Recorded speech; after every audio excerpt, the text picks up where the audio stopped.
இயேசு கிறிஸ்துவின் இனிதான நாமத்தில் உங்களுக்கு என் அன்பின் வாழ்த்துக்கள். இந்த வேதாந்தத்தின் விளக்கங்கள் வேதாகமத்திலிருந்து என்ற நிகழ்ச்சியின் மூலமாக உங்களை சந்திக்கிறதுல நாங்கள் ரொம்ப சந்தோஷப்படுறோம். வேதம் என்பது சட்டம் அல்லது பழைய ஏற்பாடு அல்லது பழைய உடன்படிக்கை என்று நாம் சொல்லுகிறோம்.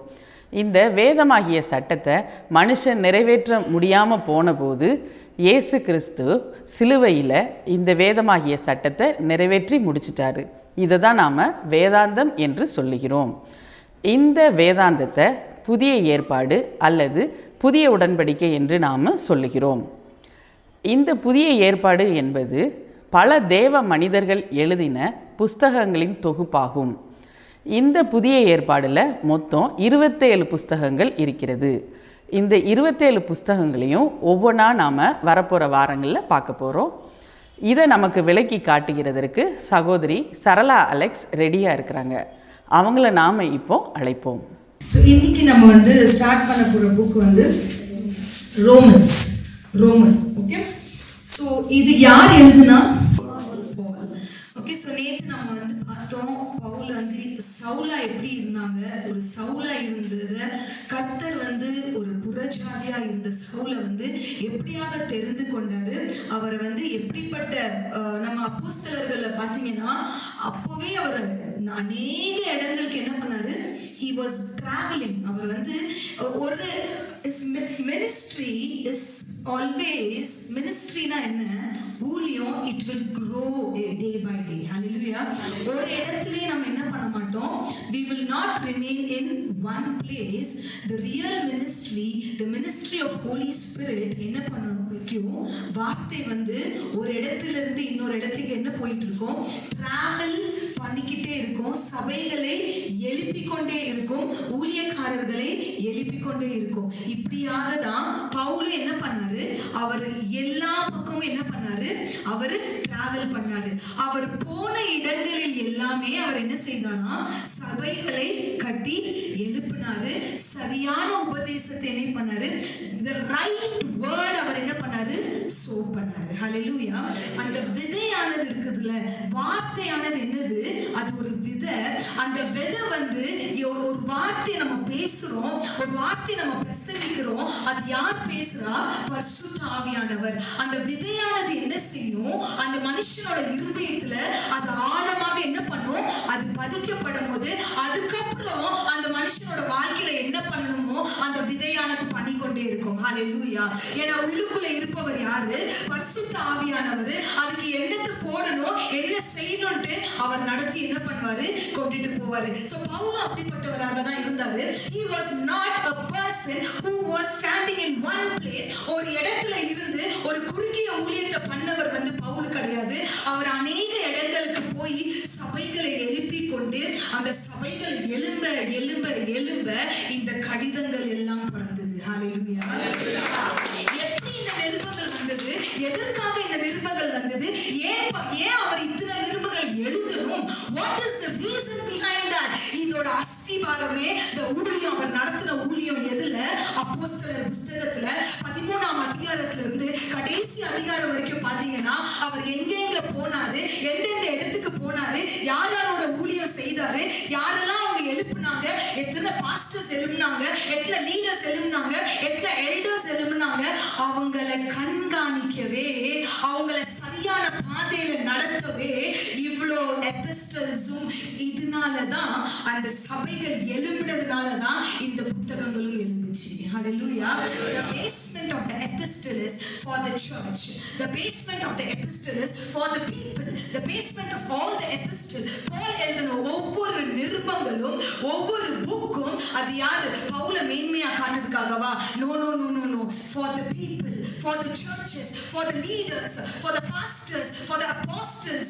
யாருக்குள்ள பார்த்ததுக்கு, கிறிஸ்துவை மாத்திரம் பாரு, கிறிஸ்துவை மாத்திரம் பாரு, சிலுவையை மாத்திரம் பாரு, கிருபையை மாத்திரம் பாருன்னு சொல்லிட்டு the power of the grace preacher, அந்த கிருபையின் பிரசங்கத்தின் வல்லமையை இந்த உலகத்துக்கு கொண்டு வந்தது யார் தெரியுமா, பவுல். ஹalleluya. இன்னைக்கு கிருபையை பேசினாலே நிறைய பேர் சண்டை போடுறாங்க. அந்த டைம்ல the grace preaching was very difficult. ஆவிகள். ஏன்னா யூதர்கள் அவ்வளோ வைராக்கியமா ட்ரெடிஷனை பிடிச்சிட்டு இருந்தாங்க. ஏன் இயேசுவோடு கூட நடந்த சீஷனுக்கே புரியல கிருபைனா இயேசுதான்ட்டு. ஆண்டவரோடு கூட டிராவல் பண்ணாங்க, எல்லா பக்கமும் போனாங்க, அவர் பாவிகளோட உட்கார்ந்தாரு, பாவிகளோட சாப்பிட்டாரு. ஆனா அவங்களுக்கு என்ன பண்ணல, சிந்தனை மாறல. ஆவியானவர் வந்த பிறகு கூட, அந்நிய பாஷை பேசின பிறகு கூட என்ன வரல, the right thought வரல, the right சிந்தனை என்ன வரல. அதை வர வைக்கிறதுக்கு ஆவியானவர் கிரியை செய்ய வேண்டியதா இருக்குது. அந்த காலத்தில் இந்த ஊழியம் பண்றது it was not easy. அதுக்காக தான் பவுல் அத்தனை பாடுகளுக்குள்ளாக கடந்து போனாரு. ஆனா இன்னைக்கு நம்ம எவ்வளோ we are so gracious, very very gracious. நான் நேற்று சொல்றேன், ஒண்ணு மட்டும் தெரிஞ்சுக்கணும், இந்த சந்ததியை போல ஆசீர்வதிக்கப்பட்ட சந்ததி எந்த சந்ததியும் கிடையாது. ஆதியாகமம்ல இருந்து the mankind was created. ஒவ்வொரு இப்ப நமக்கு அவங்க டீச் பண்ணாங்க, ஒவ்வொரு கவர்னண்டா வந்தது. ஒவ்வொரு கவர்னண்ட்லயும் there were one group set of people, there were one group set of generation. ஆனா இப்போ இருக்குமே ஒரு சந்ததி, இதுதான் மிக மகா ஆசீர்வதிக்கப்பட்ட சந்ததி. ஹalleluya. There is no pain for us. நமக்கு வலி வேதனை இல்லாமலே ஈஸியா we are getting the gospel. ஹalleluya. அவங்க சொன்னாங்க, நீ அவங்க பவுல அடிச்சாங்க, பிடிச்சாங்க, ஆனா நம்ம ஒரு நிமிஷம் சொன்னா போதும். we have the authority, we have the dunamis, we have the exousia, the giant of power of God, we have the power of God. நம்ம தான் நடமாடும் இயேசு. ஹalleluya. Jesus came, he walked over the earth. இந்த பூலோகத்துல அவர் நடந்தாரு, சிலுவையில மரிச்சாரு. ஆவியானவர் உள்ள வந்ததுக்கு அப்புறம், இதோ என் பிள்ளை என்ன மாதிரியே நடக்கிறாரு, இதோ என் பிள்ளையை பாரு, என்ன காட்டிலும் பெருசா செய்வான்னு பரலோகத்துல இருந்து இப்போ கூட நம்ம மத்தியில இருந்து அவர் பார்த்து கொண்டு இருப்பார். ஹalleluya. That is Jesus. Amen. இந்த புக்கை பார்த்தீங்கன்னா இது எதுக்காக எழுதப்பட்டது, யாருக்காக எழுதப்பட்டது? ஸோ பவுலோட எல்லா எபிஸ்டல்லையும் பார்த்தீங்கன்னா கம்ப்ளீட்டா ஒரு கான்செப்டை தான் அவர் எப்பவுமே எல்லாத்துலேயுமே பேசுவாரு, கிருபையை பேசிக்கிட்டே இருப்பாரு. ஹalleluya. கிருபை, there are different doctrines. உபதேசங்கள், நிறைய உபதேசங்கள், there are different doctrine. ஆனா அவர் எல்லா சபைகளுக்கும் சொல்ற ஒரே விஷயம் என்ன தெரியுமா? the right doctrine, சரியான உபதேசம். எந்த உபதேசமா? கிருபையின் உபதேசம்.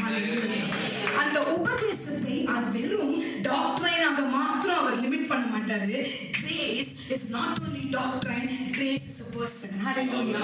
கிருபை ஒரு உபதேசம் மாத்திரமல்ல, அந்த கிருபை என்னதான், அது ஒரு it's a human being, அது ஒரு மனிதன், I can walk with that person, I can talk with that person, I can sense that person. That is Jesus. Hallelujah.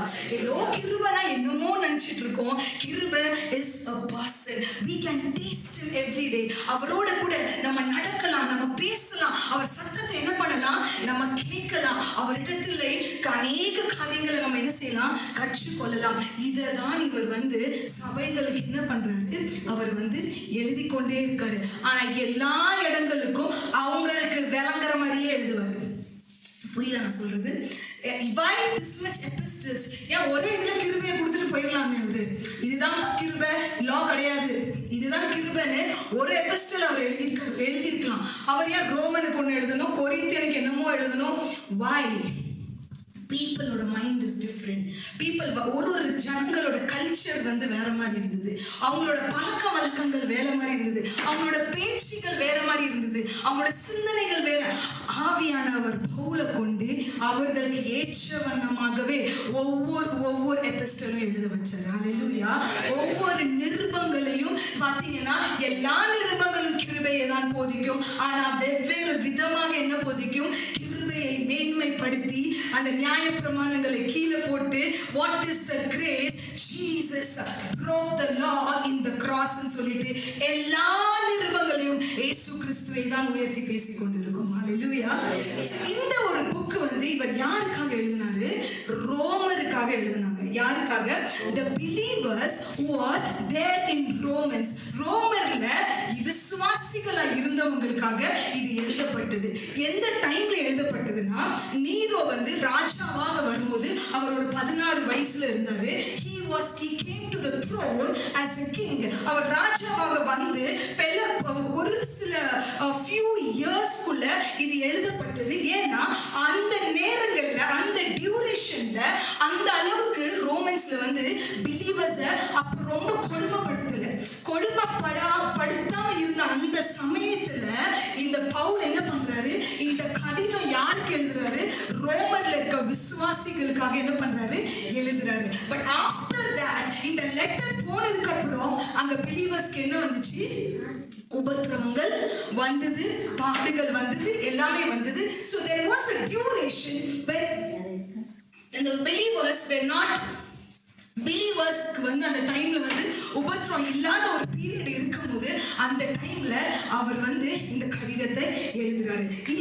இந்த கடிதத்தோட what is the aim of the letter, இதோட நோக்கம் என்ன, அவர் என்ன எழுதுறாரு அப்படின்னு பாத்தீங்கன்னா, அந்த ரோமனோட சர்ச்சுக்கு ஒரு சரியான உபதேசம்னா என்ன அப்படின்னு அவர் சொல்லியே என்ன சொல்றாரு, எழுதுறாரு. the right doctrine. நீங்க பவுலோட ஒவ்வொரு புக்கும் பாத்தீங்கன்னா அவரோட இன்னர் மேன் நீங்க பார்க்கும்போது அவர் கொழுந்து விட்டு எரியும். எதுக்காக தெரியுமா, வார்த்தைக்காக. கொழுந்து விட்டு எரியும் எதுக்காக தெரியுமா, கிருபைக்காக. அவர் மனுஷன் பெரிய பெரிய பாவம் பண்றது கூட அவர் நிறைய எழுத மாட்டார், எழுதிருக்காரு கொஞ்சம். ஆனா உபதேசம் தவற போகும்போது அவர் கொழுந்து விட்டு எரியும் அவரோட inner man, because he knows the grace. Hallelujah. So இந்த ரோமர் புஸ்தகத்திலையும் அவர் வந்து என்ன பண்றாருன்னா அந்த ரைட் டாக்ட்ரினை தான் அவர் என்ன பண்றாரு, சொல்லி கொடுக்கிறாரு. இந்த புக்ல பாத்தீங்கன்னா there are 16 chapters, 16 chapters இருக்கு. அதுல 2 பகுதியா இந்த புக்கை வந்து நம்ம புரிச்சோம்னா, the first 11 chapters வந்து எதை குறித்து பேசுகிறது, கிருபைனா யாரு, கிருபைனா என்ன, கிருபை என்னெல்லாம் செய்யும், கிருபை என்னெல்லாம் நம்மளை செய்ய வைக்கும், நம்ம எப்படிப்பட்டவங்க கிருபைக்குள்ள பார்க்கணும்ன்றது the right doctrine, the கிருபையின் உபதேசம் முதல் 11 அதிகாரங்களிலும் அது ரொம்ப தெளிவாக போட்டிருக்கோம். அதுக்கு அடுத்தால இருக்க next 5 chapters போட்டு பாத்தீங்கன்னா, நீ கிருபையை பெற்றுட்ட, இனிமே அந்த கிருபையை உன் லைஃப்ல நீ எப்படி அப்ளை பண்ணலாம், how to apply it, how to live with the grace, how to walk with the grace. அந்த கிருபையை நான் பிராக்டிக்கல் லைஃப்ல நான் எப்படி அதை நான் யூஸ் பண்ணணும்னு சொல்லிட்டு யார் எழுதியிருக்கா, பவுல் வந்துட்டு இது வந்து ரோமன்ஸ்க்காக இந்த புக்கை வந்து எழுதியிருக்காங்க. So are you clear till this? யாரு இந்த புக் எழுதுறது, யாருக்காக எழுதிருக்காங்க, ரோமன்ஸ்க்காக. சோ இந்த புக் வந்து கம்ப்ளீட்லி எதை டிஸ்கிரைப் பண்ணுது, கிருபையின் உபதேசம், that is power of the power of grace வந்து அவர் வந்து ரொம்ப கிளியரா நிறைய காரியங்கள் மூலமாக வந்துட்டு அவர் வந்து எழுதியிருப்பாரு. அது மட்டும் இல்ல, அவரோட பவுலோட ஒரு புக்லயும் பாத்தீங்கன்னா அவரோட இன்னர் மேனோட நேச்சர், அவரோட மினிஸ்ட்ரியோட கல்ச்சர், மினிஸ்ட்ரியோட நேச்சர் அப்படியே அது ஆவியால இருக்கும்போது அது ஆட்டோமேட்டிக்கா என்ன ஆகும், அது வந்து எக்ஸ்பிளிசிட் ஆகிக்கிட்டே இருக்கும். ஏன் இதெல்லாம் வேதத்துல இருக்கு, நம்மளுக்கு ஆண்டவர் கற்றுக் கொடுக்குறாரு. This is the real ministry. Hallelujah. This is how you have to walk. This is how you have to speak. இதை நம்ம தெரிஞ்சுக்கிட்டோம்னா, இந்த இதை நம்ம புரிஞ்சுக்கிட்டோம்னா, நம்மளை காட்டிலும் பெரியவங்க இந்த உலகத்துல யாருமே கிடையாது. Hallelujah. Because the faith which we carry, the thoughts which we carry, that is very important. நம்ம என்ன யோசிக்கிறோம், நம்மளை பத்தி முதல்ல நம்ம என்ன யோசிக்கிறோம், இன்னும் நான் பாவின்னு யோசிக்கிறோமா, உலகத்தை கலக்கிறவன் நான் தான் சொல்லி நீ பிலீவ் பண்றியா, what you think about you, that is very important. Hallelujah. இப்ப பவுலை குறித்து நான் ஒரு விஷயம் சொல்றேன். 1ஆம் அதிகாரம் 11ஆம் வசனத்துல வந்து என்ன போட்டிருக்குன்னா, for I long to see you that I may impart to you spiritual gift. ஏன்னா 11ஆவது வசனம் வாசிங்க. என்னிலும் உள்ள விசுவாசத்தினால் உங்களோட கூட நானும் ஆறுதல் அடையும்படிக்கும் உங்களை காண வாஞ்சியாய் இருக்கிறபடினாலே எவ்விதத்திலாவது நான் உங்களிடத்தில் வருகிறதற்கு தேவனுடைய சித்தத்தினாலே எனக்கு நல்ல பிரயாணம் சீக்கிரத்திலே கிடைக்க வேண்டும் என்று வேண்டிக் கொள்கிறேன். அப்படின்னா இவர் வந்து காண வாஞ்சிக்கணும்னு வந்து இந்த வசனம் சொல்லியிருக்கு. இந்த ரோமன்ஸ் வந்து எப்படின்னா, பவுல் வந்துட்டு அவங்கள மீட் பண்ணாமலே என்ன பண்ணாரு, ரோமருக்கு வந்து இந்த கடிதத்தை வந்து எழுதியிருக்காங்க. அவர் சொல்றாரு, நான் காண வாஞ்சிக்கிறேன், வாஞ்சிக்கிறது மாத்திரம் இல்லை, அது இங்கிலீஷ்ல எப்படி போட்டிருக்குன்னா, I may impart to you some spiritual gift. என்ன சொல்றாரு, உன்னை நான் பார்க்கறது மட்டும் இல்ல, நான் என்ன பண்ணணும், என் ஆவிக்குரிய blessing எனக்குள்ள இருக்கிறத நான் என்ன செய்யணும், இம்பார்ட் பண்ணணும். ஹalleluya. இது தாங்க கிருபையை பிரசங்கிக்கிறவங்க பண்ணுவாங்க. அவங்களோட மெயின் ரோல் என்ன தெரியுமா? இம்பார்ட்டேஷன். இம்பார்ட்டேஷன் என்னது? அதை கொடுக்குற உனக்குள்ள இருக்கிறத வாட் யூ டூ, இந்த பண்ணி 7 மடங்கு இன்னும் நீ செய்ய, இந்த பண்ணி இன்னும் 10 மடங்கு செய்ய, இந்த பண்ணி இன்னும். ஸோ பவுலோடைய அனாயிண்டிங்க பாருங்க, அவருக்கு வந்து எப்பவுமே என்னது, எனக்குள்ள கொடுத்துருக்க ரெவலேஷனா, இந்த புடி நீ பிடிச்சிக்கோ, நீ இதை காட்டி நீ கலக்கு, இந்த புடி இதை நீ பிடிச்சிக்கோ. ஆனா இதுதான் வந்து கிருபை சொல்லி கொடுக்கும். ஆனா மற்ற உபதேசங்கள் எப்படி இருக்காங்க தெரியுமா? ஐயோ நான் ரிலீஸ் பண்ணிட்டேன்னா என்னோட இவன் பெரியவன் ஆயிட்டானா, ஐயோ நான் இது பண்ணிட்டேன்னா ஐயோ என் பொசிஷன் போயிருமே, அப்புறம் என் பொசிஷன் தாண்டி இவ பொசிஷன்ல வந்துட்டானா. But what is grace? Grace will allow you to impart in people's life. hallelujah. Grace people எழுப்பும். கிரேஸ் என்ன பண்ணும்? கிருபைகள் மேல் கிருபையை பத்தி பேசி பேசி ஜனங்களை உற்சாகப்படுத்தி, இன்னைக்கு இங்க நான் ப்ரீச் பண்ணிட்டு இருக்கேன் அப்படின்னா நாளைக்கு கிருபை என்ன பண்ண வைக்கும் தெரியுமா? இங்க இருக்க எத்தனை பேரும் அத்தனை பேரும் என்ன காட்டிலும் 7 மடங்குல பேச வைக்கும். hallelujah. That is the impartation of the anointing. If this anointing can preach here, the impartation என்ன பண்ணும்? It will do more than the things. So இது எல்லாமே என்னன்னா பவுல் கிட்ட இருந்து நம்ம கத்துக்க வேண்டிய ஒரு விஷயம். ஏன்னா நம்மளும் இப்படிப்பட்ட ஒரு ஊழியக்காரியாகவும் ஒரு ஊழியக்காரனாகவும் இருக்கிறதுக்காகவே கர்த்தர் என்ன செஞ்சிருக்காரு, இதெல்லாம் வந்து வேதத்துல போட்டிருக்காங்க. அதுக்கப்புறம் நீங்க பாத்தீங்கன்னா பவுல் வந்து நிறைய இந்த புக்ல பாத்தீங்கன்னா ஃபெய்த் குறித்து வந்து நிறைய காரியங்கள் வந்துட்டு பவுல் வந்து சொல்லியிருப்பாங்க. ரொம்ப கிளியரா லானா என்ன, கிரேஸ்னா என்ன, நியாய பிரமாணங்கள்னா என்ன, கிருபைனா என்னன்னு சொல்லிட்டு அவர் வந்து கிளியரா போட்டிருப்பாரு. ஸோ அவர் சொல்வாரு, யாராவது வாசிங்க 3ஆம் அதிகாரம் 20ஆம் வசனம். இப்படி இருக்க பாவத்தை அறிகிற அறிவு நியாய பிரமாணத்தினால் வருகிறபடியால் எந்த மனுஷனும் நியாய பிரமாணத்தின் கிரியைகளினாலே தேவனுக்கு முன்பாக நீதிமானாக்கப்படுவதில்லை. என்னது? பாவத்து அறிகிற அறிவு எதுல வருதான்? நியாய பிரமாணத்தின். புரியுதா நான் சொல்றது? The knowledge of sin ஒரு மனுஷனுக்கு இந்த பாவத்தின் ஞானமே எது கொடுக்குது? நியாய பிரமாணம் தான் என்ன கொடுக்குது.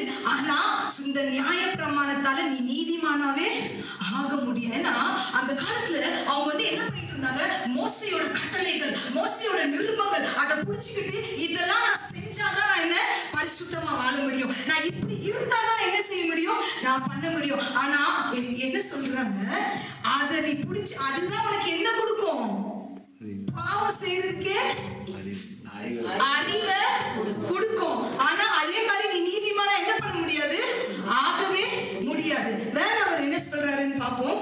எல்லோரும் பாவம் செய்து தேவ மகிமை அற்றவர்களாகி இலவசமாய் அவருடைய கிருபையினாலே கிறிஸ்து இயேசுவில் உள்ள மீட்பை கொண்டு நீதிமான்கள் ஆக்கப்படுகிறார்கள். யாருனால நம்ம நீதிமானா ஆக்கப்படுறோமா? கிறிஸ்துவினாலதான் என்ன பண்றோம்? நீதிமானா ஆக்கப்படுகிறோம். ஆனா அந்த நியாய பிரமாணத்தினால நம்ம என்னவா ஆக்கப்படுறோம்? It will tend you to sin. கேட்கலாம், எப்படி அதை வந்து அப்படி செய்ய முடியும், எப்படி அதை செய்ய முடியும்? ஏன்னா ஜீசஸ் வந்து என்னைக்குமே ரூல்ஸ் போடவே மாட்டாரு. நீ எப்படி இருக்கியோ நீ அப்படியே வா. ஆனா நியாய பிரமாணம் என்ன பண்ணும் தெரியுமா? ஒரு 100 ரூல்ஸ் இருக்கும். நீ இதை பண்ணு, இதை செய், நீ இதை செய்யலனா நீ இப்படி ஆயிடுவ, நீ இதை செய்யலனா நீ இப்படி ஆயிடுவ. அப்ப நம்ம மைண்ட் என்ன ஆகும் தெரியுமா? ஐயோ இன்னைக்கு நான் ஜோப் பண்ணல, அப்ப நான் பாவம் பண்ணிட்டேன். புரியுதா உங்களுக்கு? ஐயோ இன்னைக்கு நான் வந்துட்டு ஃபாஸ்டிங் பண்ணல, அப்ப நான் பாவம் பண்ணேன். நம்மளே நம்ம சிந்தனைய நம்மளே நம்மளுக்கு என்ன பண்ணிக்கிட்டு இருக்கோம்? நான் பாவி, நான் பாவி, நான் பாவி. ஆனா இயேசு சொல்றாரு, அம்மா நான் உன்னை கம்ப்ளீட்டா மன்னிச்சுட்டேன், நீ நம்பு, நீ நீதிமான ஆக்கப்பட்டுட்ட. This is not the right doctrine. அந்த நோவை பார்க்க அதுதான் என்ன செய்யுமா? அதான் என்ன செய்யும்? பாவத்தின் ஞானத்தை கொடுக்கும். நான் சொல்றது எத்தனை பேருக்கு புரியுது? Hallelujah. So this is இத வந்து அவர் வந்து சொல்லி கொடுக்கிறாரு. யாருக்கு? சபைகளுக்கு வந்து அவர் வந்து சொல்லி கொடுக்கிறாரு. இது எப்படிப்பட்ட ஒரு காரியம் அப்படின்னு சொல்லிட்டு. அது மட்டும் இல்ல, அவர் இந்த இடத்துல 4ஆம் அதிகாரத்துல பாத்தீங்கன்னா இப்படியாவது ஜனங்களுக்கு புரியட்டும் என்று யாருக்கு பத்தி கொண்டு வர்றாரு? ஆபிரகாமை பத்தி பேசுறாரு. ஆபிரகாம் பத்தி என்ன பேசுறாரு? ஆபிரகாம் விசுவாசித்தார். அந்த விசுவாசம் என்னாச்சு? அவனுக்கு நீதி என்ன பண்ணுச்சு? அவர் faith வந்து புரிய வைக்கிறாரு. what is grace? What you believe, that is what you are. Hallelujah. நீ சொல்லிக்கிட்டே இருக்கியா, நான் பாவி, நான் வியாதி உள்ளவன், நான் இப்படிப்பட்டவன், நான் முன்னேற மாட்டேன். You are that. But when you say I am a righteous person, I am cleansed by the blood of Jesus, நான் விடுதலை ஆக்கப்பட்டுட்டேன், நான் சுகம் ஆக்கப்பட்டுட்டேன், I am already healed by the Lord, that no sickness can touch me. இதுதான் grace. Hallelujah. What do you think? The right thinking என்ன பண்ணும் தெரியுமா?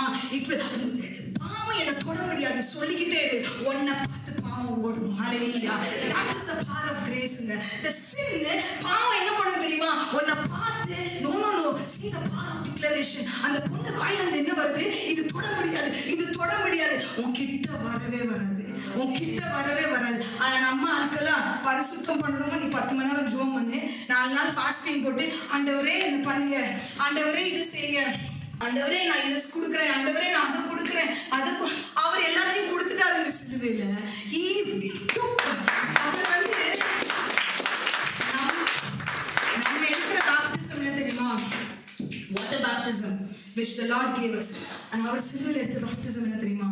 blood baptism. Hallelujah. அவர் வந்து இரத்தத்தில் தோய்ந்தவராக முழுமையா he sanctified himself to sanctify me. Hallelujah. அவர் தன்னைத்தானே என்ன பண்ணாரு? ஒப்பு கொடுத்தாரு. அவர் தன்னையே ஒரு பாவி என்று கருதி பாவத்தின் சாயலை எடுத்துக்கொண்டாரு. ஏன்னா நானும் நீங்களும் அந்த பாவ சாயல் என்ன இருக்கக்கூடாதா? நம்ம மேல இருக்கக்கூடாதா? ஒரு வாட்டி அந்த ரத்தம் என்ன, நான் ரட்சிக்கப்பட்டு இயேசு கிறிஸ்து என்றைக்கு நான் விசுவாசத்தேனோ அன்றைக்கு நான் புது சிருஷ்டியா இருக்கிறேன். Hallelujah. I am a new creation. You have a position in the heaven. Your name is written in the heaven. யாருக்கு நினைக்காதீங்க நான் வந்து பரலோகம் போவேனா மாட்டேனான்ட்டு. You have a reserved place in heaven. Hallelujah. Because we have the Holy Spirit. This is the right doctrine. Confuse ஆகி இப்படி வாழணுமா, அப்படி வாழணுமா, இதை செய்யணுமா, அதை செய். அப்ப நம்மளுக்கும் கடவுளே சொல்லிட்டு மற்ற உலகத்துல இருக்கிறதுக்கு என்ன வித்தியாசம்? புரியுதா நான் சொல்றது? அங்க சொல்லுவாங்க இதெல்லாம் கொண்டுட்டு வாங்க, அப்பதான் சாமி என்ன ஆகுமா, whatever etc. இதெல்லாம் செஞ்சாதான் கரெக்டா இருக்கும், இதெல்லாம் பண்ணாதான் இதெல்லாம் சரியா இருக்கும், இத்தனை நாள் நம்ம இப்படி பண்ணா. அப்போ அவருக்கும் ஜீசஸ்க்கு என்ன difference? So the mind, Jesus is not a God of demanding. அவர் டிமாண்ட் பண்ண மாட்டார், நீ இப்படி இருந்தா தான் நான் பண்ணுவேன், நீ இப்படி இருந்தா தான் பண்ணுவேன், நீ இப்படி இருந்தா நோ நீ எப்படி இருக்கியோ நான் அப்படியே ஏற்றுக்கொள்வேன். Hallelujah. அதுதான் கிருபை. அதுதான் வந்து இங்க வந்து அவர் ரொம்ப அழகா வந்து என்ன பண்ணிட்டு இருக்காரு, அவர் வந்து அந்த ஜனங்களை வந்து புரிய வச்சிட்டு இருக்காங்க. யாராவது வாசிங்க 5ஆம் அதிகாரம் 6ஆம் வசனம் வாசிங்க. அன்றியும் நாம் பலனற்றவர்களாய் இருக்கும் போதே குறித்த காலத்தில் கிறிஸ்து அக்கிரமக்காரருக்காக மரித்தார். அன்றியும் நம்ம எப்படி இருக்குமோ, நீதிமானா இருக்கணும் மரிச்சாரா? அற்றவனா இருக்கும் போது நான் ஒண்ணுமே இல்லாத போவே அவர் என்ன மரிச்சிட்டாரு. இன்னைக்கு ஆவியானவர் எனக்குள்ள இருக்கும்போது என்ன பரலோகத்துக்கு கொண்டு போக மாட்டாரா?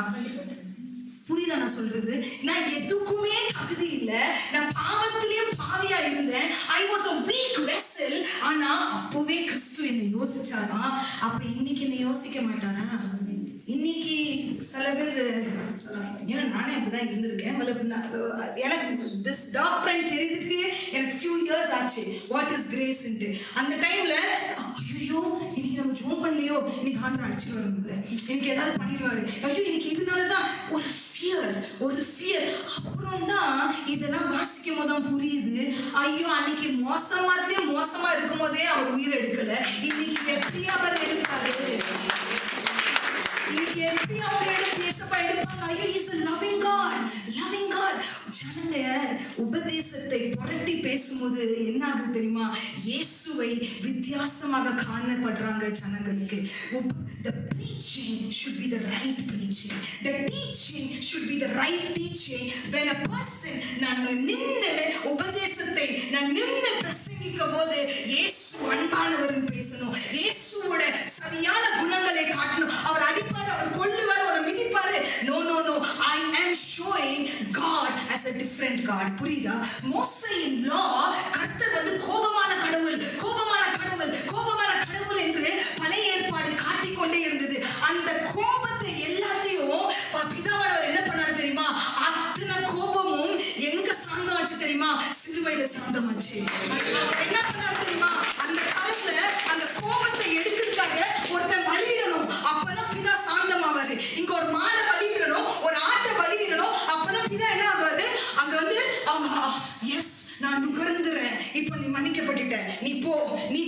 இது வந்து நியாயப்பிரமாணம். ஆனா ஆண்டவர் பார்த்தாரு, இல்ல இல்ல, இதோ என் கிருபையின் காலம் வரப்போகுது, என் குமாரனே நான் அனுப்ப போகிறேன். இப்போ அந்த கோபத்தை எல்லாத்தையும் the only one begotten son, ஒரே குமாரனாக இயேசு கிறிஸ்து, தான் நேசிச்ச குமாரனாக இயேசு கிறிஸ்து, அவரு நம்மளை நேசிச்சதுனால, நம்மளுக்கு அந்த ஆக்கினை வரக்கூடாதுனால சிலுவையில தன்னோட கோபம் எல்லாமே யார் மேல இருந்துச்சு?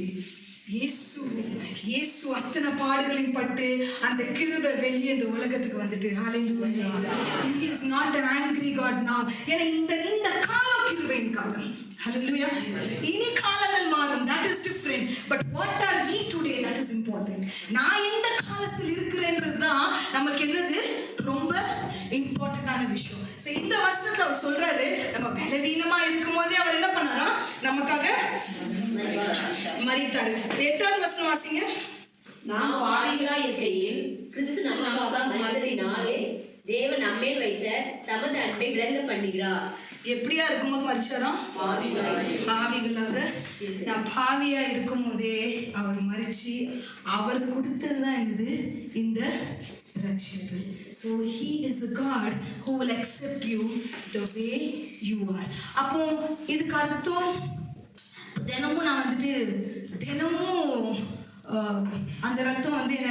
S, everyday purification is there. ஒவ்வொரு நாளும் எப்படி பண்ணுவார்? அது வார்த்தையை வாசிக்க வாசிக்க வாசிக்க வாசிக்க inner man it will wash wash wash. ஆன்ற என்ன பண்ணாரு? சீஷர்களுக்கு என்ன செஞ்சாரு? அவர் வந்து காலை என்ன பண்ணாங்க? இசப்பா காலை கழுவுனாங்க. எதை வச்சு கழுவுனாங்க? தண்ணியை வச்சு கழுவுனாங்க. அப்படின்னா என்னது? தண்ணி எதை குறிக்குது? வார்த்தையை குறிக்கிறது. அவர் சொல்றாரு, நான் கழுவ முடியும், நான் கழுவுனாதான் என்ன ஆகுவேன்? சுத்தமா ஆகுவ அப்படின்னு சொல்லிட்டு அந்த தண்ணி எங்க வந்துச்சு? சிலுவையில இருந்து, அவர் சரீரத்துல இருந்து என்ன வந்தது? என்ன வந்தது? உள்ள இருந்து the living water came out. இன்னைக்கு அந்த living water தாங்க நம்ம every day it will take to level to level. ஏன் சொல்றாங்க தினமும் பைபிளை வாசிங்க அப்படின்னு சொல்லிட்டு? the word, the more you eat the word, you are strong in the spirit. hallelujah. நீ பலன் கொண்டு காண்டா மிருகத்தை போல நீ இருக்கும்போது பிசாசு வர முடியுமா? அதை விட்டுட்டு என்ன பரிசுத்தம் பண்ணுமாண்டவரே, பரிசுத்தம் பண்ணுமா? நீ ஏற்கனவே பரிசுத்தம் பண்ணப்பட்டுட்ட. Are you getting it what I'm saying? I am already cleansed, I am already purified by the blood of Jesus. For example, நான் சொல்றேன், உங்க கையில ஒரு 2000 ரூபாய் இருக்கு, இல்லைன்னா ஒரு கோல்டு காயின் இருக்கு, சரியா? அது வந்து கோல்டு காயின் உங்களுக்கு தெரியும், ஓகே? அது வந்து அது வந்து டிசைன் பண்ணப்பட்டது எப்படி? ஒரு கோல்டு காயின் தான். அப்படியே ரோட்ல போய்கிட்டே இருக்கீங்க. அந்த ரோட்ல போகும்போது அந்த கோல்டு காயின் என்ன ஆயிடுது? கீழே விழுந்துருது, சகதியா இருக்குது. சரி, கோல்டு காயின் கீழே விழுந்துட்டு சகதியில இருக்கு, எனக்கு வேண்டாம்னு சொல்லி போயிடுவோமா? என்ன பண்ணுவோம்? ஏன் எடுக்கிறோம்? கோல்டுக்கு என்ன இருக்கு? ஒரு வேல்யூ இருக்கு, ஆமாவா இல்லையா? அதுக்கு ஒரு பொசிஷன் இருக்குது. அதை அப்படியே விட்டுறோமா? அதை எடுக்கிறோம், அதை கழுவின பிறகு அது கழுவின உடனே என்ன? பழைய கோல்டு வேற சில்வரா மாறிடுதா? பொசிஷன் புரியுதா? அதே போலதான் கிறிஸ்து நமக்காக மரிச்சு அவரு அப்பா பிதாவே என்று கூப்பிடுற புத்திர சுவிகாரத்தை நமக்கு கொடுத்துட்டாரு. I am the daughter of Jesus. ஒருவேளை நான் நடந்துட்டு இருக்கும்போது நான் வலிவி உழலாம், ஒருவேளை இந்த சைட் ஸ்கிட் ஆகலாம், பட் ஆண்டவரே இந்த போன் தள்ள மாட்டாரு. The position as daughter will always remain as daughter. Hallelujah. ஒரு மனுஷனாகனா ஒரு கோல்டவே வந்து கொடுக்க விரும்பாவிட்டால் அவர் எப்படி நம்ம ஆத்மாவை அவர் விடுவாரு? புரியுதா உங்களுக்கு நான் சொல்றது? Understand the way the Lord sees you. நம்ம கிறிஸ்துவை பார்க்கிற விதம், நம்ம சிந்தனை மாறும்போது automatically the blessings will come search of you. நீ ஜெபிக்கவே வேண்டாம், என்னை ஆசீர்வதியுமா? நீ நம்பி நீ ஆசீர்வதிக்கப்பட்டவன், ஆசீர்வாதம் நம்மளை தேடி வரும். Hallelujah. You believe you are anointed, you believe you are called for a great miracle. அந்த டைம்ல ஊழியத்தின் வாசல்கள் திறக்கும். Hallelujah. ஏன்னா செய்றவர் நம்ம இல்ல, நமக்குள்ள இருக்கிற பரிசுத்த ஆவியானவர். He does the greater things. Amen. So understand. ஒரு பையன் என்கிட்ட வந்தான், வாலிப பையன். மெசேஜ் பண்ணா, அக்கா நான் சர்ச்சுக்கே போறது இல்லை. ஏன்டா சர்ச்சுக்கு போக மாட்டேங்க? நான் பெரிய பாவி. நான் சொன்னேன், யார் வந்து இந்த பட்டத்தை கொடுத்தா? இல்லை, நான் ரொம்ப பெரிய பாவி. யார் சொன்னா நீ பாவின்ட்டு? You believe Jesus? Yes, you believe. நீ நம்பு, நீ அவர் மரணத்தினால நீ ஏற்கனவே நீதிமான் ஆக்கி விட்டுட்டார் உன்னை. நீ நம்ப நம்ப நம்ப நம்ப உன்னால பாவம் செய்ய முடியாது. ஹல்லேலூயா. The more you declare I am righteous in Christ, I am righteous in Christ, I am righteous in Christ. வியாதி நம்ம காலுக்கு அடியிலங்க. Understand that. வியாதி நம்ம காலுக்கு அடியில. அதுக்காக தாங்க பரிசுத்த ஆவியானவர் உள்ள இருக்கிறாரு. ஏன்னா வசனம் சொல்லுது, you are already healed by his stripes. நீ சுகமாக்கப்பட்டுட்ட. எதனால? தழும்புகளால சுகமாக்கப்பட்டுட்ட. அதனால் எப்படி அந்த வசனத்தை சுதந்திரத்துக்கு கொள்ளுகிறேன்னு அது என் கையில தான் இருக்குது. அது yes, the stripes of God has healed me. The disease is under my feet. புரியுதா உங்களுக்கு நான் சொல்றது? நிறைய வாலிப பிள்ளைங்க, வாலிப பசங்களாம் இதுதான் உங்களுக்கு ஸ்ட்ரகிள். ஐயோ நான் பாவம் பண்றேன்ப்பா. you believe you are righteous. பாவம் உன்னை கிட்ட வர முடியாது because you are covered by the blood of Jesus. Hallelujah. It cannot. ஏன்னா அதுக்கு அதிகாரமே கிடையாது. நம்ம மேல அதிகாரம் யார் வச்சிருக்கா? இயேசு. ஹalleluya. இது எல்லாமே தான் இவர் வந்து ரோமர்ல வந்து he is explaining everything. இதே 5ஆம் அதிகாரத்துல அவர் என்ன சொல்றாரு? Death in Adam, life in Christ. எப்படி? ஆதாம் மூலமா என்ன வந்துச்சு? மரணம் வந்து உலகத்தை ஆளுகை செய்தது. மரணம் வந்தது. ஆனா ஜீவன் யார் மூலமா வந்தது? இயேசு கிறிஸ்து மூலமா வந்தது. ஹalleluya. சோ அவர் ரொம்ப கிளியரா நீங்க அந்த பாசேஜ் எல்லாம் வந்து நீங்க வாசிக்கும் போது ஒரு பாவம் பண்ணாங்க காரணம் ஆஃப் ஈடன். அப்படிதானே? ஒரு பாவம் அவ்வளோ பெரிய மரணத்தை கொண்டு வரும்போது என் இயேசு கிறிஸ்துவின் ஒரு மரணம் எவ்வளோ பெரிய ஜீவனை கொண்டு வர முடியும். புரியுதா நான் சொல்றது? நம்ம எப்பவுமே பிசாசே தான் பார்த்துட்டு இருக்கோம். ஐயோ அவன் வந்துட்டா இப்படி பண்ணிடுவான். அரே இயேசு வந்துட்டா என்ன பண்ணுவார்? அதை ஏன் யோசிக்க மாட்டோம்? Think what my Jesus can do. Stop thinking what the Satan can do. He is powerless. சொல்லுங்க. அவனுக்கு வல்லமை இல்ல. வல்லமை அவனுக்கு கொடுக்கிறது யாரு தெரியுமா? யாரு? நம்ம தான் சும்மா கிடைக்கிறோம். அவன் தான் இதை பண்ணிருப்பான், அவன் தான் இதை பண்ணிருப்பான் அப்படின்னா நம்மளே என்ன பண்றோம்? அவனை வெல்கம் பண்ணி வா வா வா வீட்டுக்குள்ள வந்து உட்காந்துக்கோ, நீ சீட்டு போட்டு நீ பண்ணிக்கிட்டே இரு. Are you getting it? This words and thoughts are very important.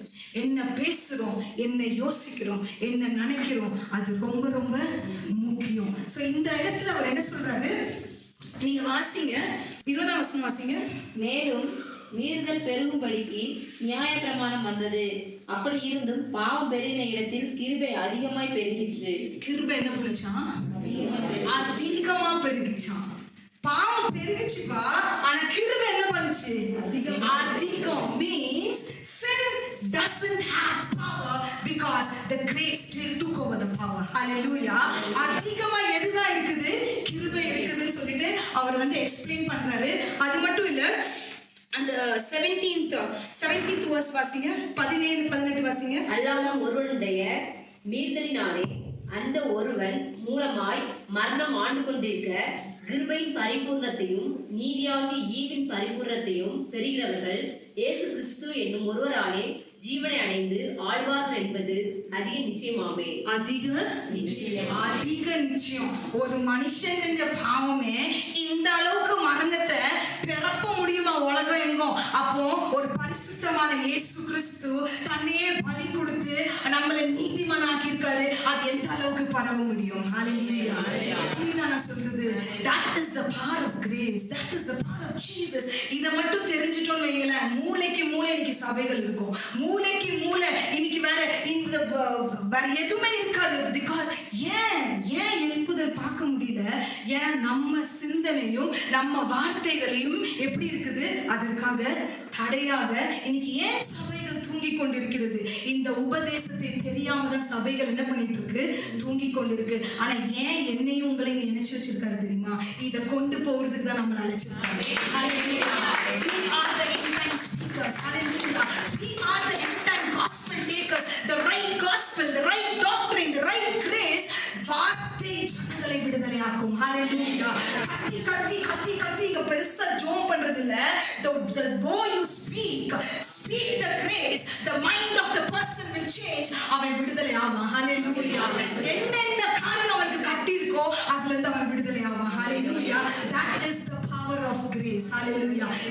வல்லமை அதுதான். அது மட்டும் இல்ல 6ஆம் வசனம் அப்படியே வந்துட்டு இன்னைக்கு இந்த இதை நான் ஏன் எக்ஸ்பிளைன் பண்றேன்னா, நிறைய பேர் இன்னுமே நினைச்சிட்டு இருக்கோம் நான் இன்னும் பாவிதான்பா, I am not a perfect person. அதுக்காக நான் சொல்ல வரல நான் ரொம்ப பெர்ஃபெக்ட், நான் தான் பெர்ஃபெக்ட். இல்ல இல்ல இல்ல, இட்ஸ் நாட் லைக் தட். அவர் கிருபை என் மேல இருக்கு, அவர் பார்வை என் மேல இருக்கு, அவர் ரத்தம் என் மேல இருக்குது. அந்த ரத்தம் எனக்கு பெர்ஃபெக்ட் ஆகி கொண்டு இருக்குது. ஹalleluya. அவரோட சரீரத்தை புசிக்க புசிக்க, அவரோட ரத்தத்தை நான் புசிக்க புசிக்க நான் பரிசுத்தம் மேல் பரிசுத்தம் அடைந்து கொண்டே இருக்கிறேன். இதுதான் பிலீஃப். இட்ஸ் நாட் லைக் நான் பெர்ஃபெக்ட்டா இருக்கேன். இந்த உலகத்துல யாருமே பெர்ஃபெக்ட்டா இருக்க முடியாது. ஆனா கிருபை எதுக்கு தெரியுமா? நம்மள பெர்ஃபெக்ட் ஆக்கி கொண்டே இருக்கும், பெர்ஃபெக்ட் ஆக்கி கொண்டே இருக்கு. ஒருவேளை நீ தடுமாறுற மாதிரி இருக்கலாம், ஆனா உன்னை தூக்கி நிறுத்துறது தான் கிருபை. ஆனா நியாயப்பிரமாணம் என்ன பண்ணும் தெரியுமா? நீ கொஞ்சம் தடுக்கி விழுந்து அவன் 10 ஸ்டெப் கீழே தடுக்கி போட்டுரும். அதுக்கப்புறம் நீ எழுதி வர்றதுக்கு இன்னும் 10 நாள் ஆகும். Are you getting it? This is what the law and the grace difference. ஆனா கிரேஸ் என்ன பண்ணும்? ஒருவேளை நீ மாம்சத்துல தடுக்கி விழுந்தாலும் உன்னை 2 ஸ்டெப் மேல தூக்கி விடும். Hallelujah. This is the doctrine of grace. இதுதான் கிருபையின் உபதேசம். இந்த இடத்துல நீங்க பாருங்க, அவர் சொல்றாரு, ஐயோ dead to sin and alive to God. அப்படின்னா என்னது? இனி பாவமே இல்ல, பாவம் செத்து போச்சு. நம்ம யாருக்கு உயிரோட இருக்கிறோம்? இப்போ இயேசுக்கு நம்ம வந்து உயிரோட இருக்கிறோம். யாரால் 14வது வசனத்தை வாசிங்க. நீங்கள் நியாய பிரமாணத்திற்கு கீழ்ப்பட்டிராமல் கிருபைக்கு கீழ்ப்பட்டிருக்கிறபடியால் பாவம் உங்களை மேற்கொள்ள மாட்டாது. சரிங்களா? How beautiful. எவ்வளவு அழகா வசனம் சொல்லுது. நீ கிருபைக்குள்ள இருந்தனா பாவம் உன்னை மேற்கொள்ளவே முடியாது. அது முடியவே முடியாது. ஏன்னா கிருபையோட வல்லமை அவ்வளவுங்க. That is the power of the grace. பாவம் நம்மளை பார்த்து இந்த பொண்ணா இவ கிட்ட போக முடியாது, இந்த பையனா இவ கிட்ட போக முடியாது. இதை தெரியாம தான் ஜனங்கள் இன்னும் பாவத்துல என்ன ஆயிட்டு இருக்காங்க? இன்னும் பாவத்தை செய்து நான் பாவி அதனால நான் போக மாட்டேன் சபைக்கு, நான் பாவி நான் அதனால சபைக்கு போக மாட்டேன். என்ன ஆகுது? The distance between God and you is getting increasing. ஆனா அந்த prostitute-ஆன லேடி அவ பாவம் செய்து வரும்போது ஆண்டவர் அப்படியே சொன்னாரு, ஏய் நீ பாவம் செஞ்சுட்ட, போ, இதை தொடாத, என் கிட்ட வராத. ஆண்டவர் சொன்னாரு, you come. He opened it. You know what I believe? நான் அதை ரீட் பண்ணும்போது டெஃபினெட்லி அந்த பொண்ணு, அந்த லேடி ஆண்டரோட பாதத்தை முத்தமிடும் போது அவ கர்த்தரோட பாதத்தின் காயங்களை முத்தமிட்டிருப்பா. ஹல்லேலூயா. அவ முத்தமிட அந்த பாடுகளை அவ பார்த்திருப்பா. ஐயோ, ஆண்டவர் வந்து வாய்ட்டு சொல்லல, இனி நீ ப்ராஸ்டிடியூட் பண்ணக்கூடாது. ஆனா அந்த காலை பார்த்தே ஆவியானவர் பேசியிருப்பாரு, என் மகளே உன் கால்கள் எங்கெல்லாம் போச்சு, அதுக்காக தான் இந்த காயங்கள், உன்னை விடுதலை ஆக்கவே இந்த காயங்கள். அவ முத்தமிட கிறிஸ்துவின் பரிசுத்தம் அவளை நிரப்ப அவ விடுதலை ஆனா. Hallelujah. That is the power of grace. The more you grow near the grace, more you go near the grace, அந்த கிருபை தாங்க வார்த்தையில உரச அதோட வல்லமை உனக்குள்ள ஊறிக்கிட்டே இருக்கும். உன் மாம்ச சிந்தனையை வெட்டி போடும், ஆனா ஆவிக்குரிய சிந்தனையை நடந்து கொண்டே இருப்பாரு. ஹல்லேலூயா. இதுதான் வந்து இங்க பவுல் வந்து என்ன பண்றாரு? ரோமருக்கு சொல்றாரு, நீ வந்து என்ன இல்ல, நீ வந்து பாவம் வந்து செத்து போயிட்டு, no more sin, death to sin. நான் யாருக்குள்ள இருக்கேன்? இன்னைக்கு நான் கிறிஸ்துக்குள்ளாக நான் இருக்கிறேன் அப்படின்ட்டு. அதே மாதிரி 15ல இருந்து 23 வரைக்கும் அந்த வசனங்களை பார்த்தனா அதுல போட்டிருக்கோம், நீ யாருக்கு அடிமை இல்ல, you are not a slave to sin. ஆனா நீ யாருக்கு அடிமையா இருக்க? I am a slave to God. நான் கர்த்தருக்கு தான் எப்படி இருக்கேன்? அடிமையாக இருக்கிறேன். ஆனா இன்னைக்கு நிறைய பேர் வந்து ஐயோ இல்ல இந்த இது பார்த்துட்டேன்னா அப்ப எனக்கு வந்து இதாயிடும், இந்த இது நான் இது பண்ணிட்டேன்னா அந்த இடத்துக்கு போக கூடாது, அந்த இடத்துக்கு போனா அது என்ன தொத்திக்கும். எப்படிமா உனக்கு தொத்தும்? உனக்குள்ள யார் இருக்கிறாரு? கிறிஸ்து இருக்கிறாரு, பரிசுத்த ஆவியானவர் இருக்கிறாரு. அந்த வல்லமே நம்ம அப்படின்னா என்ன? இன்னும் சிந்தனை என்ன நினைச்சிட்டு இருக்கு தெரியுமா? நான் அதுக்கு தான் அடிமை. உன் சிந்தனையை மாத்தி கொண்டு நான் யாருக்கு அடிமை? நான் கிறிஸ்துவுக்கு அடிமையா இருக்கிறேன். I am a slave for Christ. அப்படின்னா என்ன? ஸ்லேவ்னா என்னங்க? அடிமைனா என்ன? அடிமை கீழே இருப்பாங்க, அவங்க மேல ஒருத்தங்க என்ன பண்ணுவாங்க? அதிகாரம் ஆளுகை செய்து கொண்டே இருப்பாங்க. என்னைக்கு என் சிந்தனை ஐயோ வியாதி, இது தின்னுட்டேன்னா எனக்கு ஒரு மாதிரி ஆயிடும், ஐயோ அப்படின்னா என்ன? உன்னை யார் தான் ஆளுகை செய்து கொண்டிருக்கிறார்? யார் ஆளுகை செய்துட்டு இருக்கா? அந்த பாவம் தான் ஆளுகை செய்து. ஆனா என்னைக்கு know I have Jesus with me, கிறிஸ்து என்னோட கூட இருக்கிறார், என்னை எதுவும் தொட முடியாது. ஏன்னா நான் யாருக்கு அடிமை? கிறிஸ்துவுக்கு அடிமை. அப்ப என் ஆளுகை செய்கிறவர் யாரு? இயேசு கிறிஸ்து. When Jesus will rule over me, I am no more slave to the sin and the sickness. Hallelujah. குடும்பத்துல பிரச்சனைகள் இருக்காது, குடும்பத்துல வறுமைகள் இருக்காது. கர்த்தர் நம்மளை ஆசீர்வதிக்கவே உருவாக்கி இருக்காருங்க. ஆதாம உருவாக்குனாரு, என்ன சொன்னார் அவரு? மிருகங்களை உருவாக்குனாரு, எல்லாத்தையும் உருவாக்குனாரு. எல்லார் மேலையும் ஒரே வார்த்தை தான் பேசினாரு. என்ன வார்த்தை பேசினாரு? நீ பெருகி பருகுவாய். பிளஸ் பண்ணாரு அவரு. அவர் அந்த ஆண்டோட வாயிலிருந்து வர பிளஸிங்க்கு எவ்வளவு வல்லமை இருக்கு தெரியுமா? அவர் ஆதியில பிளஸ் பண்ணாரு. நோவா காலத்துல மிருகம்லாம் எங்க போச்சுன்னே தெரியல, மரம்லாம் எங்க போச்சுன்னே தெரியல, மனுஷன்லாம் எங்க போனானே தெரியல. ஆனாலும் உலகம் வந்து மல்டிப்ளை ஆகிட்டே இருந்தது. ஏன் தெரியுமா? ஆதியில சொன்ன பிளஸிங் இன்னைக்கும் இருக்குது. ஹalleluya. That is the power of blessing. When the Lord blesses, அந்த blessing அது சீஸ் ஆகவே ஆகாது, அது ஸ்டாப் ஆகவே ஆகாது. அப்ப எப்படி நமக்கு பரிசுத்தம் ஸ்டாப் ஆகும்? எப்படி நமக்கு ஹீலிங் ஸ்டாப் ஆகும்? எப்படி நமக்கு blessing ஸ்டாப் ஆகும்? It will not stop. We are always அவர் சொல்றாரு, you are my daughter, you are my son. அப்படின்னா என்ன? அவருக்குள்ள இருந்து நான் வெளியே வந்திருக்கேன். ஹalleluya. நான் ஜீசஸோட டாட்டர்னா என்னது? என் அப்பா அவர் சரீரத்துக்குள்ள இருந்து, அவர் பாடிக்குள்ள இருந்து தான். ஏன்னா ஒரு தகப்பன் தாய்க்குள்ள இருந்து தான் யார் வருவா?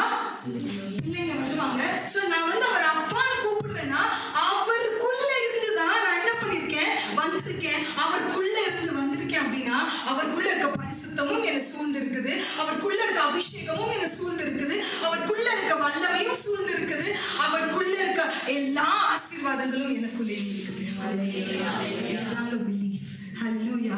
This is the right grace doctrine which he taught. இப்போ 7வது அதிகாரத்துல நான் ஒரு பியூட்டிஃபுல்லா ஒரு பேசேஜ் அவர் கொடுத்திருப்பாரு. ஹஸ்பண்ட் அண்ட் வைஃப் பத்தி அவர் சொல்லி இதை நியாயப்பிரமாணங்களுக்கும் கிருபைக்கும் எவ்வளோ இன்னைக்கு நீ எந்த காலத்துல இருக்கேன்னு சொல்லிட்டு ரொம்ப கிளியரா அவர் எக்ஸ்பிளைன் பண்ணிருப்பாரு. யாராவது வாசிங்க 7:2. புருஷனுடைய ஸ்திரீ தன் புருஷன் உயிரோடு இருக்கும் அளவும் நியாயப்பிரமாணத்தின்படியே அவனுடைய நிபந்தனைக்கு உட்பட்டிருக்கிறார். புருஷன் மரித்த பின்பு புருஷனை பற்றிய நியாயப்பிரமாணத்தினின்று விடுதலையாக்குகிறார். ஒரு நிமிஷம், என்னது? ஒரு வைஃப் நியாயப்பிரமாணத்தின்படி ஹஸ்பண்டோட if she is married to a husband, அப்ப யாரா இருக்கா? அவ அந்த ஹஸ்பண்டுக்கு வைஃபா இருக்கிறா. ஆனா அந்த ஹஸ்பண்ட் இறந்ததுக்கு அப்புறம் அந்த வைஃப்ல இருந்து அவ என்ன ஆகுறா? she is being released. அதுக்கு அடுத்த வசனம் வாசிக்க 3வது. ஆகையால் புருஷன் உயிரோடு இருக்கையில் அவள் வேறொரு புருஷனை விவாகம் பண்ணினால் விபசாரி எண்ணப்படுவாள். புருஷன் மரித்த பின்பு அவள் அந்த பிரமாணத்தினின்று விடுதலையானபடியால் வேறொரு புருஷனை விவாகம் பண்ணினாலும் விபசாரி அல்ல. புருஷன் இருக்கும் போது வேற ஒருத்தரை கல்யாணம் பண்ணா அதுக்கு பேர் என்னதான்?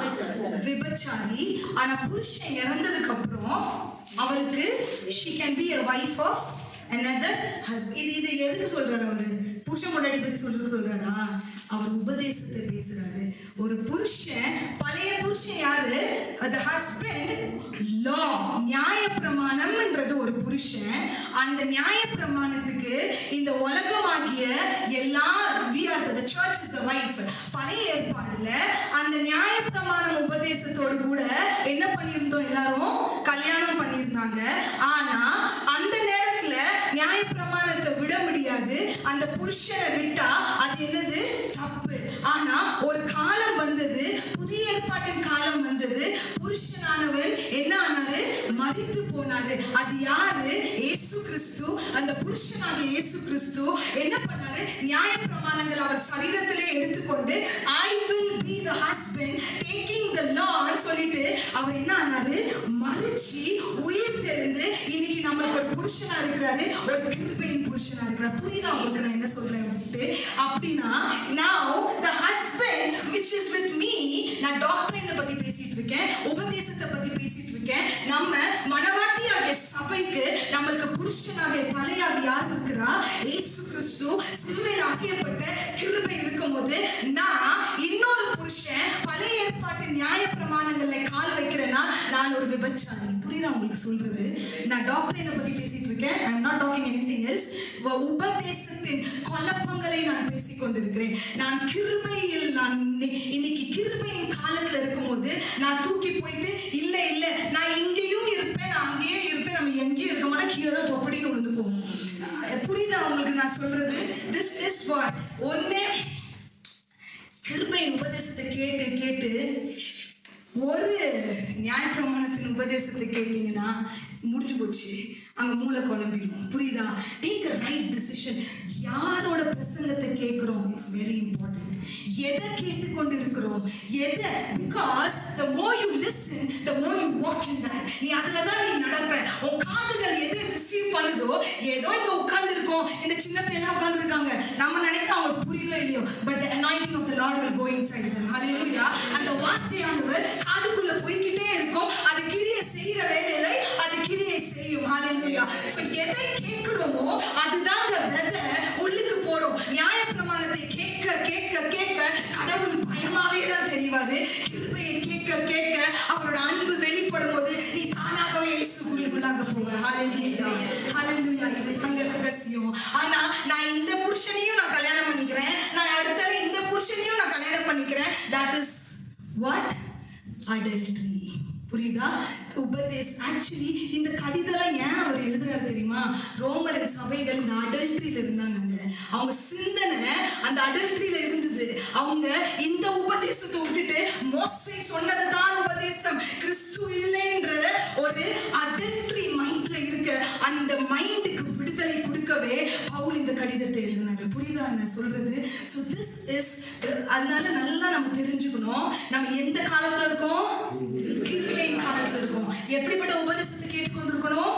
கிருபையின் உபதேசம். ஆண்டவர் உன்னை கண்டிச்சிருவாரு, உன்னை கடிச்சிருவாரு, உன்னை துப்பிடுவாரு. No no no, my God is a loving God. Hallelujah. அவரை சர்ச் பண்ணதுக்கெல்லாம் டைம் இருக்கு. அந்த காலம் வேற, அந்த காலம் வரும்போது பார்த்துக்கலாம் நம்ம. But where am I today? இன்னைக்கு நான் எந்த காலத்துல இருக்கேன்? ஆதாம் ஒரு காலத்துல இருந்தாரு. ஆதாமோட காலத்துல நியாயப்பிரமாணங்கள் கிடையாது, அந்த நாட்கள்ல ஒண்ணுமே கிடையாது. அவங்க எப்படி இருந்தாங்களோ அப்படி இருந்தாங்க. ஆனா ஆபிரகாம் வந்தாரு, அது வேற ஒரு காலமா இருந்தது. மோசேயின் காலம் was entirely different. மோசேயின் காலமும் ஆதாமும் காலம் சேமா? இல்லவே இல்ல. கமாண்ட்மெண்ட், இது செய்யலனா இது செய்யலனா இது செய்யல. ஆதாமோட காலத்துல அப்படி யாரும் பள்ளி கொடுக்கிறது? புரியுதா நான் சொல்றது? காலங்கள் மாறிக்கொண்டு இருக்குது. நம்ம இருக்கிற காலம் எது? கிருபையின் காலம். மற்ற காலங்கள்லாம் பின்னாடி வரும், அதை பத்தி இப்ப யோசிக்கவே வேண்டாம். எந்த காலத்துல இருக்கோமோ அதை கான்சென்ட்ரேட் பண்ணி அதுல நடக்க நடக்க we will see the blessing of the Lord. Hallelujah. So இதுதான் அவர் ரோமருக்கு சொல்றாரு. அப்படியே நீங்க வந்தீங்கன்னா கீழே ஓகே, இதே அதிகாரத்துல அவர் சொல்றாரு, நியாயப்பிரமாணம் என்ன பாவத்துல இருந்து என்ன பண்ண முடியாது? விடுதலை ஆக்க முடியாது. அப்ப இந்த பாவமானது, இந்த பாவம் எப்படிங்க வந்துச்சு? எப்படி நீங்க பிறந்ததான் பாவம் வந்துச்சா? The moment I was in the stomach of my mother, the sin was clinging on me. புரியுதா? இந்த சரீரத்துல இந்த பாவமானது ஏன் அது மாம்சத்துல வந்தது, அது அப்படியே வந்துகிட்டே இருக்குது. ஆனா கிறிஸ்து அதுக்காகவே தான் மாம்சத்துல வந்தாரு. ஹல்லேலூயா. ஏன்னா அந்த மாம்சத்தை உடைத்தாரு, அந்த பாவத்தை உடைத்தாரு. அதனால இன்னைக்கு நான் பாவி இல்ல, நான் எப்படியாக இருக்கிறேன்? I am free from sin. Jesus இல்லாம எந்த மந்திரத்தை நான் ஓதினாலும், என்னத்தை நான் பேசினாலும், நான் என்னத்தை சொன்னாலும் எனக்கு பாவத்துல இருந்து விடுதலை இருக்காது. புரியுதா நான் சொல்றது? Hallelujah. Without Jesus, if he didn't die on the cross, if he didn't give me redemption, அழகா சொல்வாரு, you are redeemed by the blood of Jesus. நீ மீட்டு கொள்ளப்பட்டவள், நீ இனிமேதான் மீட்டு கொள்ள போறேன்னு சொல்லல. You are already redeemed. எதனால redeem ஆயிருக்க?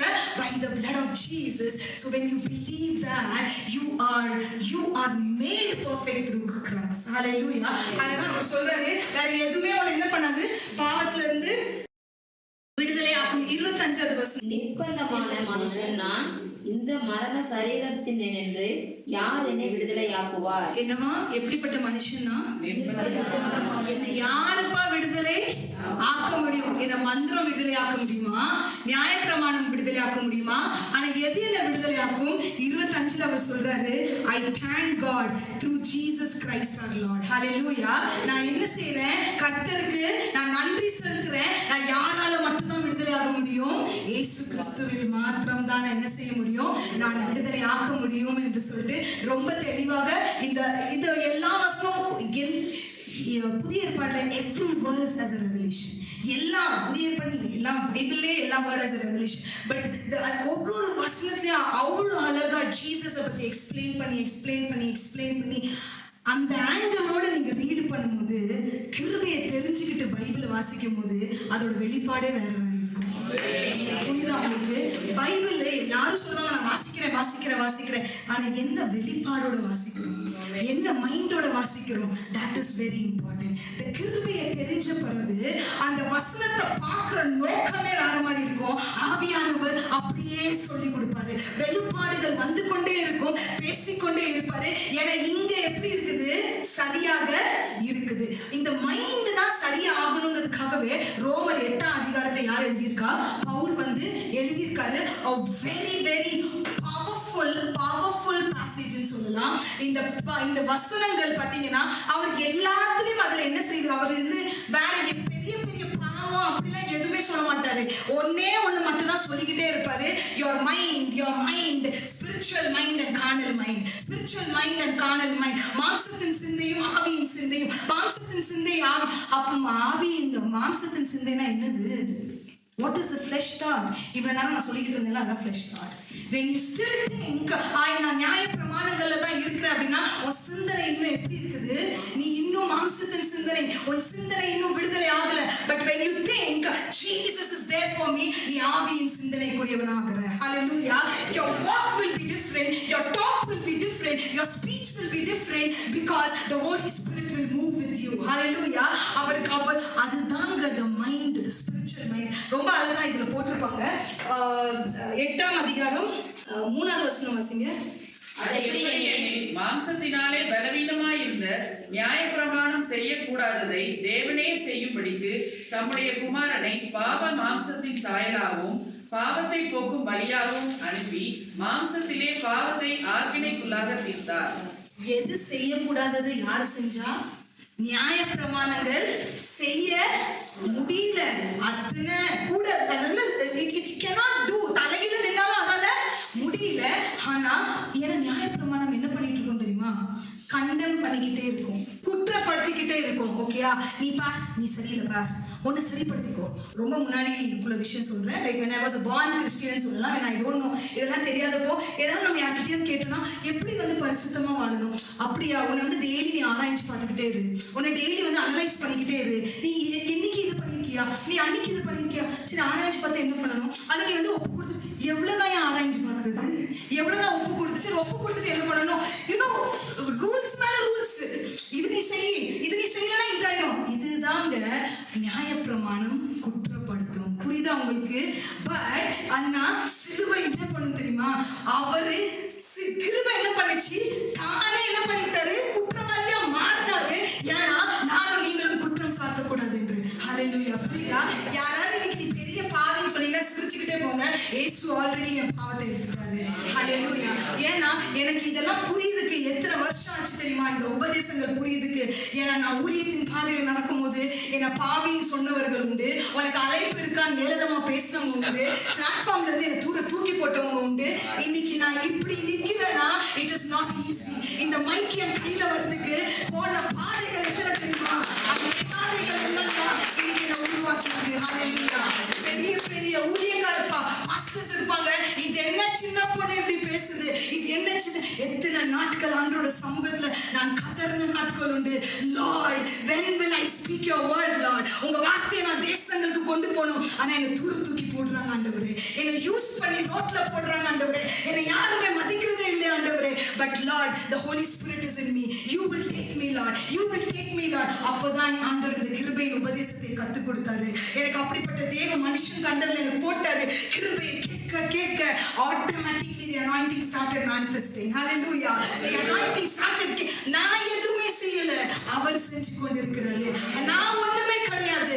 I am the same weak vessel, but I am made strong through the blood of Jesus, through the body of Jesus, through the Holy Spirit. Hallelujah. இதுதான் சொல்றாரு, உன்னையே நீ குற்றம் சாட்டாத, சொல்லாத நான் ஒரு பாவி என்று, நான் எதுக்குமே லாய்க்கில்லைன்னு சொல்லாத, நான் இப்படியெல்லாம் இருந்துட்டேன்னு சொல்லாத. பரவாயில்ல, நீ அப்படியெல்லாம் ஒரு நாட்கள்ல இருந்திருக்கலாம், ஆனா இன்னைக்கு நீ இயேசுக்குள்ள வந்தது அந்த காரியம் கர்த்தரோட நாமத்தை மகிமைப்படுத்தவே இன்னைக்கு யூஸ் பண்ணப்படும். ஹalleluya. கிறிஸ்து யார் தெரியுமா? ஒரு தீமையும் அவர் நன்மையாக மாற்றுற தேவன் தான் யாரு? இயேசு கிறிஸ்து. ஹalleluya. Your past is past, but what you are today, அதுதான் கர்த்தருக்கு முக்கியம். ஹalleluya. அதை குறித்து இல்ல தலைமுறை பாவமா இருக்கும் போல. அப்போ இந்த ஆண்டவர் வந்து பல தலைமுறைகள் அவர் விசாரிக்கிறாரு. அதனாலதான் நான் அம்மா அது வந்து அந்த காலம். ஹalleluya. பட் திஸ் டைம் அவர் விசாரிச்சு சிலுவையில முடிச்சிட்டாரு எல்லாத்தையும். ஆமென். அதுக்காக தான் புறஜாதிகளுக்கு ரட்சிப்பு கடந்து வந்தது. அதுக்காக தான் எல்லாருக்குள்ளேயும் மகிமையான ஆவியானவர், பிதாவின் ஆவியானவர், பிதாவுக்குள்ள இருக்கிற பரிசுத்த ஆவியானவர் ஒன்றுக்குமே உதவாத இந்த சரீரத்துக்குள்ள வந்து அமர்ந்திருக்கிறார். ஹalleluya. ஒரு நிமிஷம் கண்ணை மூடி யோசிச்சுன்னீங்களே, அவர் அவ்வளவு பரிசுத்த தேவன். the name of the Holy Spirit, அவர் பேரு Holy Spirit. அப்படின்னா என்ன? பரிசுத்த ஆவியானவர். அது பரிசுத்த தேவன். அவர் சுத்த கண்ணா, பாவத்தையே பார்க்காத ஒரு சுத்த கண்ணா. ஆனா இன்னைக்கு என் கண்ணு மூலமா அவர் பார்த்து கொண்டிருக்கிறாரு. அது எப்படிங்க? that is grace. amen. இன்னைக்கு அவர் வாயில பொய்யே பேசுறது கிடையாது, ஆனா என் வாய் மூலமா இன்னைக்கு எப்படி பேசுறாரு? நம்ம வாய் மூலமா எப்படிங்க பேசுறாரு? அதுதான் the power of the Holy Spirit. ஒன்னுத்துக்குமே பலவீனமான இருக்க பாண்டத்தை அவர் எடுத்து வெறுமையாக்கி தன்னை நிரப்பிக் கொண்டு அவர் பிரயோஜனப்படுத்துறதாக கிருபையின் காலம். ஹalleluya. You just say, I am available for you Lord. நான் இருக்கிறேன் ஆண்டவரே, நீ என்னை பிரயோஜனப்படுத்தும். அவர் செய்து கொண்டே இருப்பாரு. நாம வெறும் அமைதியா தான் இருக்கணும். நான் உண்மையா சொல்றேன், இதெல்லாம் நான் ப்ரிப்பேரே பண்ணேன். What all I'm speaking now, இது நான் ஒண்ணுமே நான் எழுதல. நான் ஒரே ஒரு பேஜ் மட்டும் தான் ரோமன்ஸ்க்கு எழுதினேன். I was thinking, ரோமன்ஸை பற்றி நான் என்ன ஆண்டவரே பேசுகிறேன். It's a very tough book actually. அதை புரியுதுக்கே without Holy Spirit அதை வந்து புரிய வைக்க முடியாது. Really I thought how to speak and what to speak. எனக்கே ஆச்சரியமா இருக்கு. இதுதான் work of the Holy Spirit.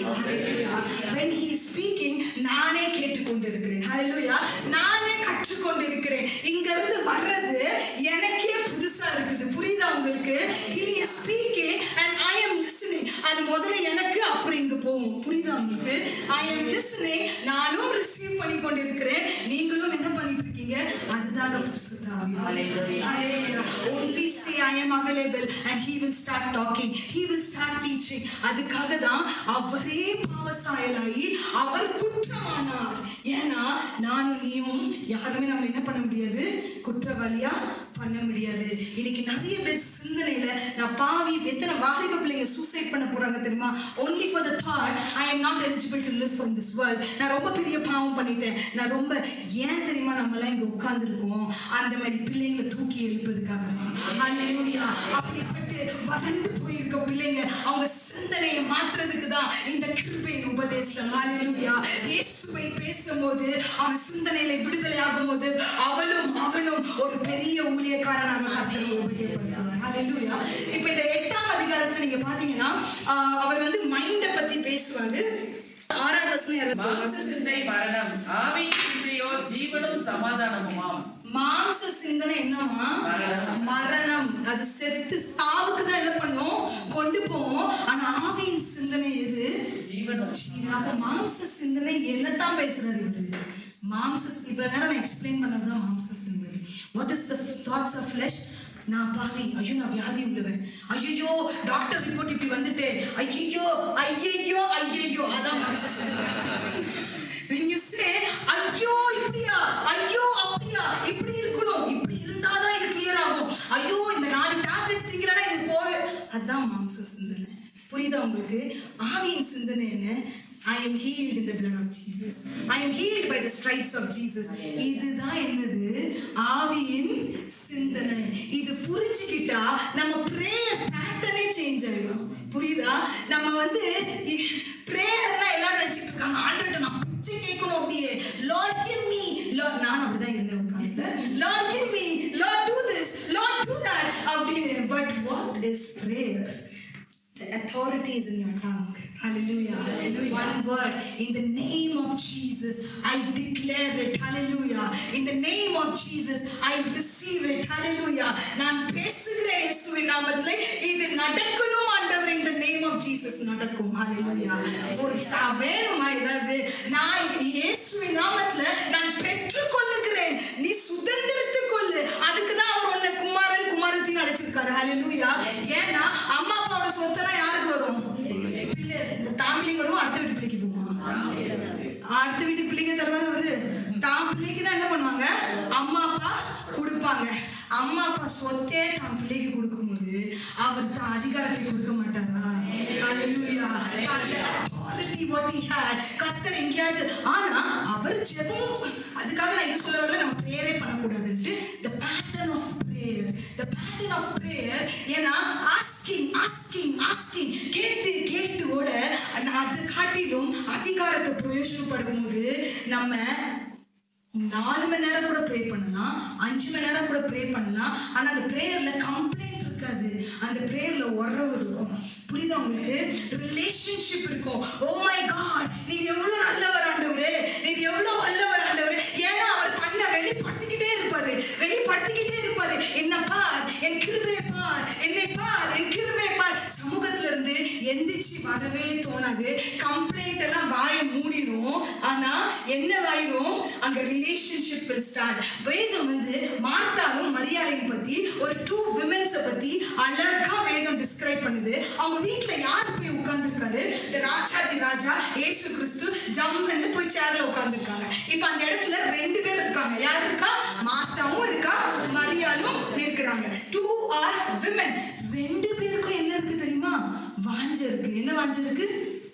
இயேசு வந்திருக்காரு, நான் ஏதாவது பண்ணணும், நான் ஏதாவது, மார்த்தாக்கு எப்படி இருக்கு, நான் ஏதாவது செஞ்சு கொடுக்கணும், நான் ஏதாவது பண்ணி கொடுக்கணும் அப்படின்னு சொல்லிட்டு மார்த்தாக்கும் ஒரு விதமாக வாஞ்சை இருக்குது. மரியாளுக்கு என்ன?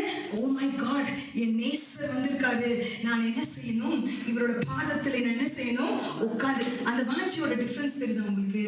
அவ இயேசு இங்க உட்காந்துருக்காருன்னா மரியாள் உட்கார்ந்த இடம் எது? பக்கத்துல பாதத்துல உட்கார்ந்துருக்கா. மார்த்தா இந்த இடம் இங்க தூரத்துல கிச்சன்ல உட்கார்ந்துட்டு ஏதோ பண்ணிட்டு இருக்கா.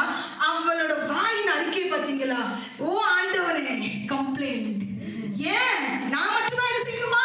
நான் அவங்க செய்யமா? புரியுதா உங்களுக்கு நான் சொல்றது? இந்த கிருபை விட்டு தூரமா இருக்கும்போது நம்ம பிரேயர் கம்ப்ளைண்ட் பிரேயரா தான் இருக்கும். எப்பவுமே அவர் பெட்டிஷனே தான் போட்டுட்டு இருப்போம். ஆனா கிருபை கிட்ட வரும்போது மரியாள் வாயை திறக்கவே இல்லை, அமைதியா உட்கார்ந்து கேட்டுக்கொண்டே இருந்தா. Hallelujah. That is prayer. When you sit in the presence of the Lord will start speaking to you. The Lord ரகசியங்களை சொல்லி கொடுப்பாரு. நமக்கு அப்பான விஷயங்களை சொல்லி கொடுப்பாரு. அநேக காரியங்களை கற்றுக் கொடுப்பாரு. அவர் சமூகத்துல இருந்து எந்திக்க மனசே வராரு. இதை செய்யறது யாரு தெரியுமா? பரிசுத்த ஆவியானவர். Hallelujah. இந்த மாதிரி வாஞ்சை நம்ம கேட்கணுங்க. I want like this. இதுதான் மைண்ட் ஆஃப் ஸ்பிரிட். Hallelujah. ஆவிக்குரிய சிந்தனைன்றது எது? இதுதான் ஆவிக்குரிய சிந்தனை. ஆனா மாம்சத்தின் சிந்தனை இருக்கும்போது மார்த்தாள் நின்ன மாதிரி இங்கே நின்றுப்போம். அப்படியே ஏசுவா நீங்க அங்க இருக்கு, இங்கே நின்று தப தப தப தப தப தப பேசிக்கிட்டே இருக்க வேண்டியதான். ஆனா ஜீசஸ் வந்து just relate with us. நம்ம அப்படிதான் இருப்போம் சில நேரங்கள்ல. இயேசு சொல்றாரு, நான் பக்கத்துல தாமா இருக்கேன். நம்மளே தூரமா போயிட்டு நம்மளே நினைச்சுப்போம், ஆண்டு நீங்க தான் தூரமா இருக்கீங்க, ஆண்டு நீங்க தான் எதுவுமே என்ன பண்ண மாட்டேங்க, செய்ய மாட்டேங்க, எதுவுமே பண்ண மாட்டேங்க அப்படின்னு சொல்லிட்டு சிந்தனையில ஸ்டார்ட் ஆகிதான் அது வெளியே என்ன ஆகும்? மேனிஃபெஸ்ட் ஆக ஆரம்பிக்கும். சிந்தனையில எரிச்சல் முறுமுறுப்பு வரும்போது அவன் தூர போய் தூரத்துல நிக்க ஃபிளஷ் மேனிஃபெஸ்ட் ஆயிட்டே இருக்கும். கிட்ட போக போக அந்த கிருபையின் வாடை அடிச்சுக்கிட்டே இருக்கும். அது அடிச்சுக்கிட்டே இருக்கும். அந்த ஃப்ராக்ரன்ஸ் வர வர வர யூ ஆர் ஸ்பிரிட் மேன். ஹalleluya. இந்த ஸ்பிரிட் மேன் ஆகிறதுக்கு பெரிய வித்தெல்லாம் கிடையாது. ஓகேயா? இதுக்கு நான் இவ்வளவு பண்ணணும், அவ்வளவு பண்ணணும், இதை செய்யணும்.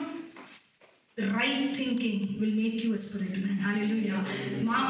ஆவியின் சிந்தனையை அதை கொண்டு அந்த வேதத்தை வாசிக்கும் போது அந்த வேதமாக வார்த்தை நம்ம என்ன பண்ணிட்டு இருக்கோம்? ஒரு ஸ்பிரிட் மேனா நாளுக்கு நாள் அது என்ன பண்ணும்? நம்மளை மாற்றிக்கொண்டே இருக்கும். அதுக்கு தான் இந்த ரோமன்ஸ்ல வந்து அவர் அழகா வந்து இந்த தாட்ஸை பத்தி ரொம்ப ரொம்ப அழகா அவர் வந்து பேசியிருப்பாரு.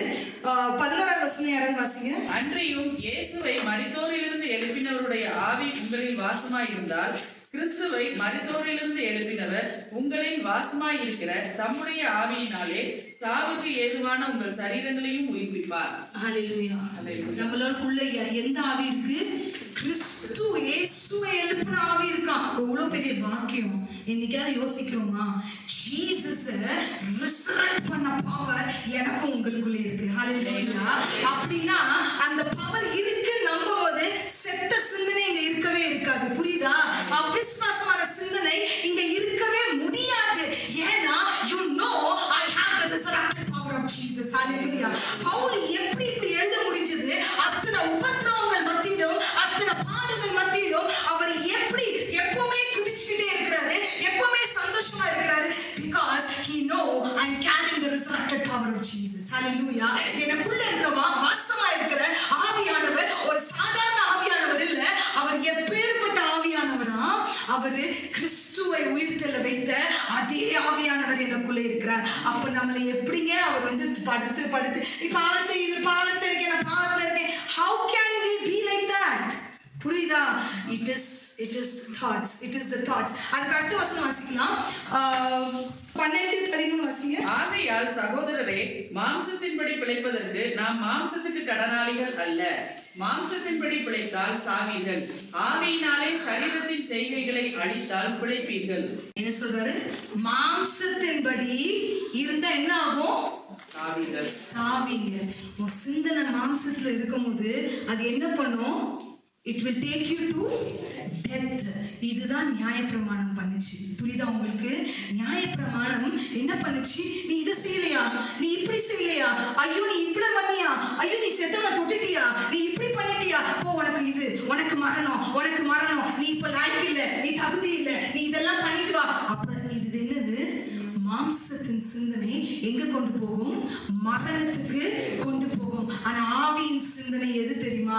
என் கிறிஸ்து செய்து விட்டார், நான் வெறும் சுதந்திரத்து கொண்டே இருக்கணும். ஹalleluya. This is the mind of the spirit. ஹalleluya. இப்போ அதுக்கு அடுத்த வசனம் வாசிங்க. மேலும் எவர்கள் தேவனுடைய ஆவியினாலே நடத்தப்படுகிறார்களோ அவர்கள் தேவனுடைய புத்திரராய் இருக்கிறார்கள். ஆமென். யாரோட புத்திரரா? நம்ம தேவனோட புத்திரர். எப்படி?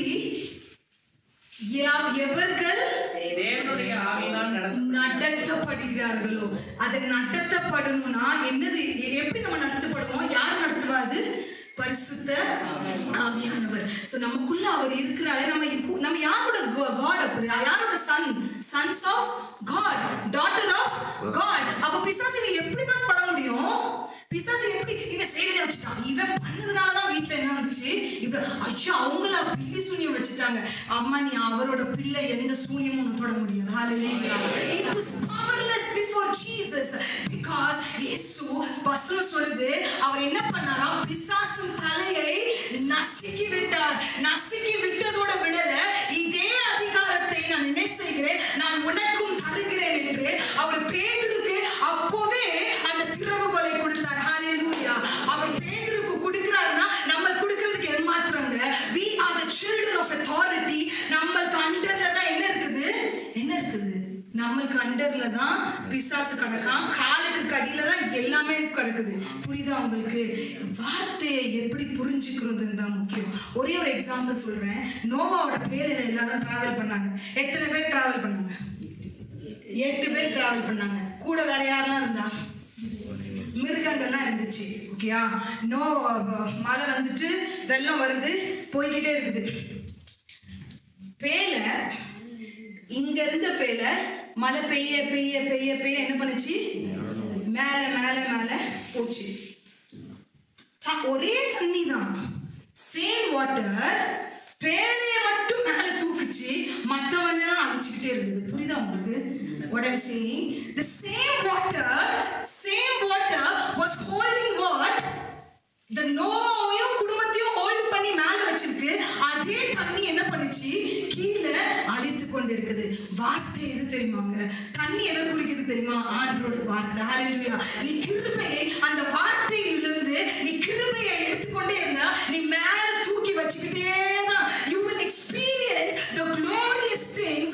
ஆனா அந்த நியாய பிரமாணத்தை பார்த்துக்கிட்டே இருந்தா அதே வார்த்தை தான் நம்ம நியாயம் தீர்த்துக்கிட்டு. புரியுதா நான் சொல்றது? The word, how you take it, that will judge in your life. The word, how you speak, that will judge in your life. நீ பேசுற வண்ணமாக அது ஒண்ணு என்ன பண்ணும், நீ பேசுற வண்ணமாக தான் அது என்ன செய்யும், நடக்கும். எப்படிங்க? ஒரே தண்ணி தான், ஆனா ஏன்னா மேல கிருபை இருந்தது, கீழே வேற ஏதோ இருந்தது. ஹல்லேலூயா. So understand, நான் மேல இருக்கிறதுக்கு அழைக்கப்பட்டிருக்கேன். நான் ஆவியின் சிந்தனைக்குரியவளா இருக்கேன். நான் மாம்சத்தின் சிந்தனையில நான் அழைக்கப்படல.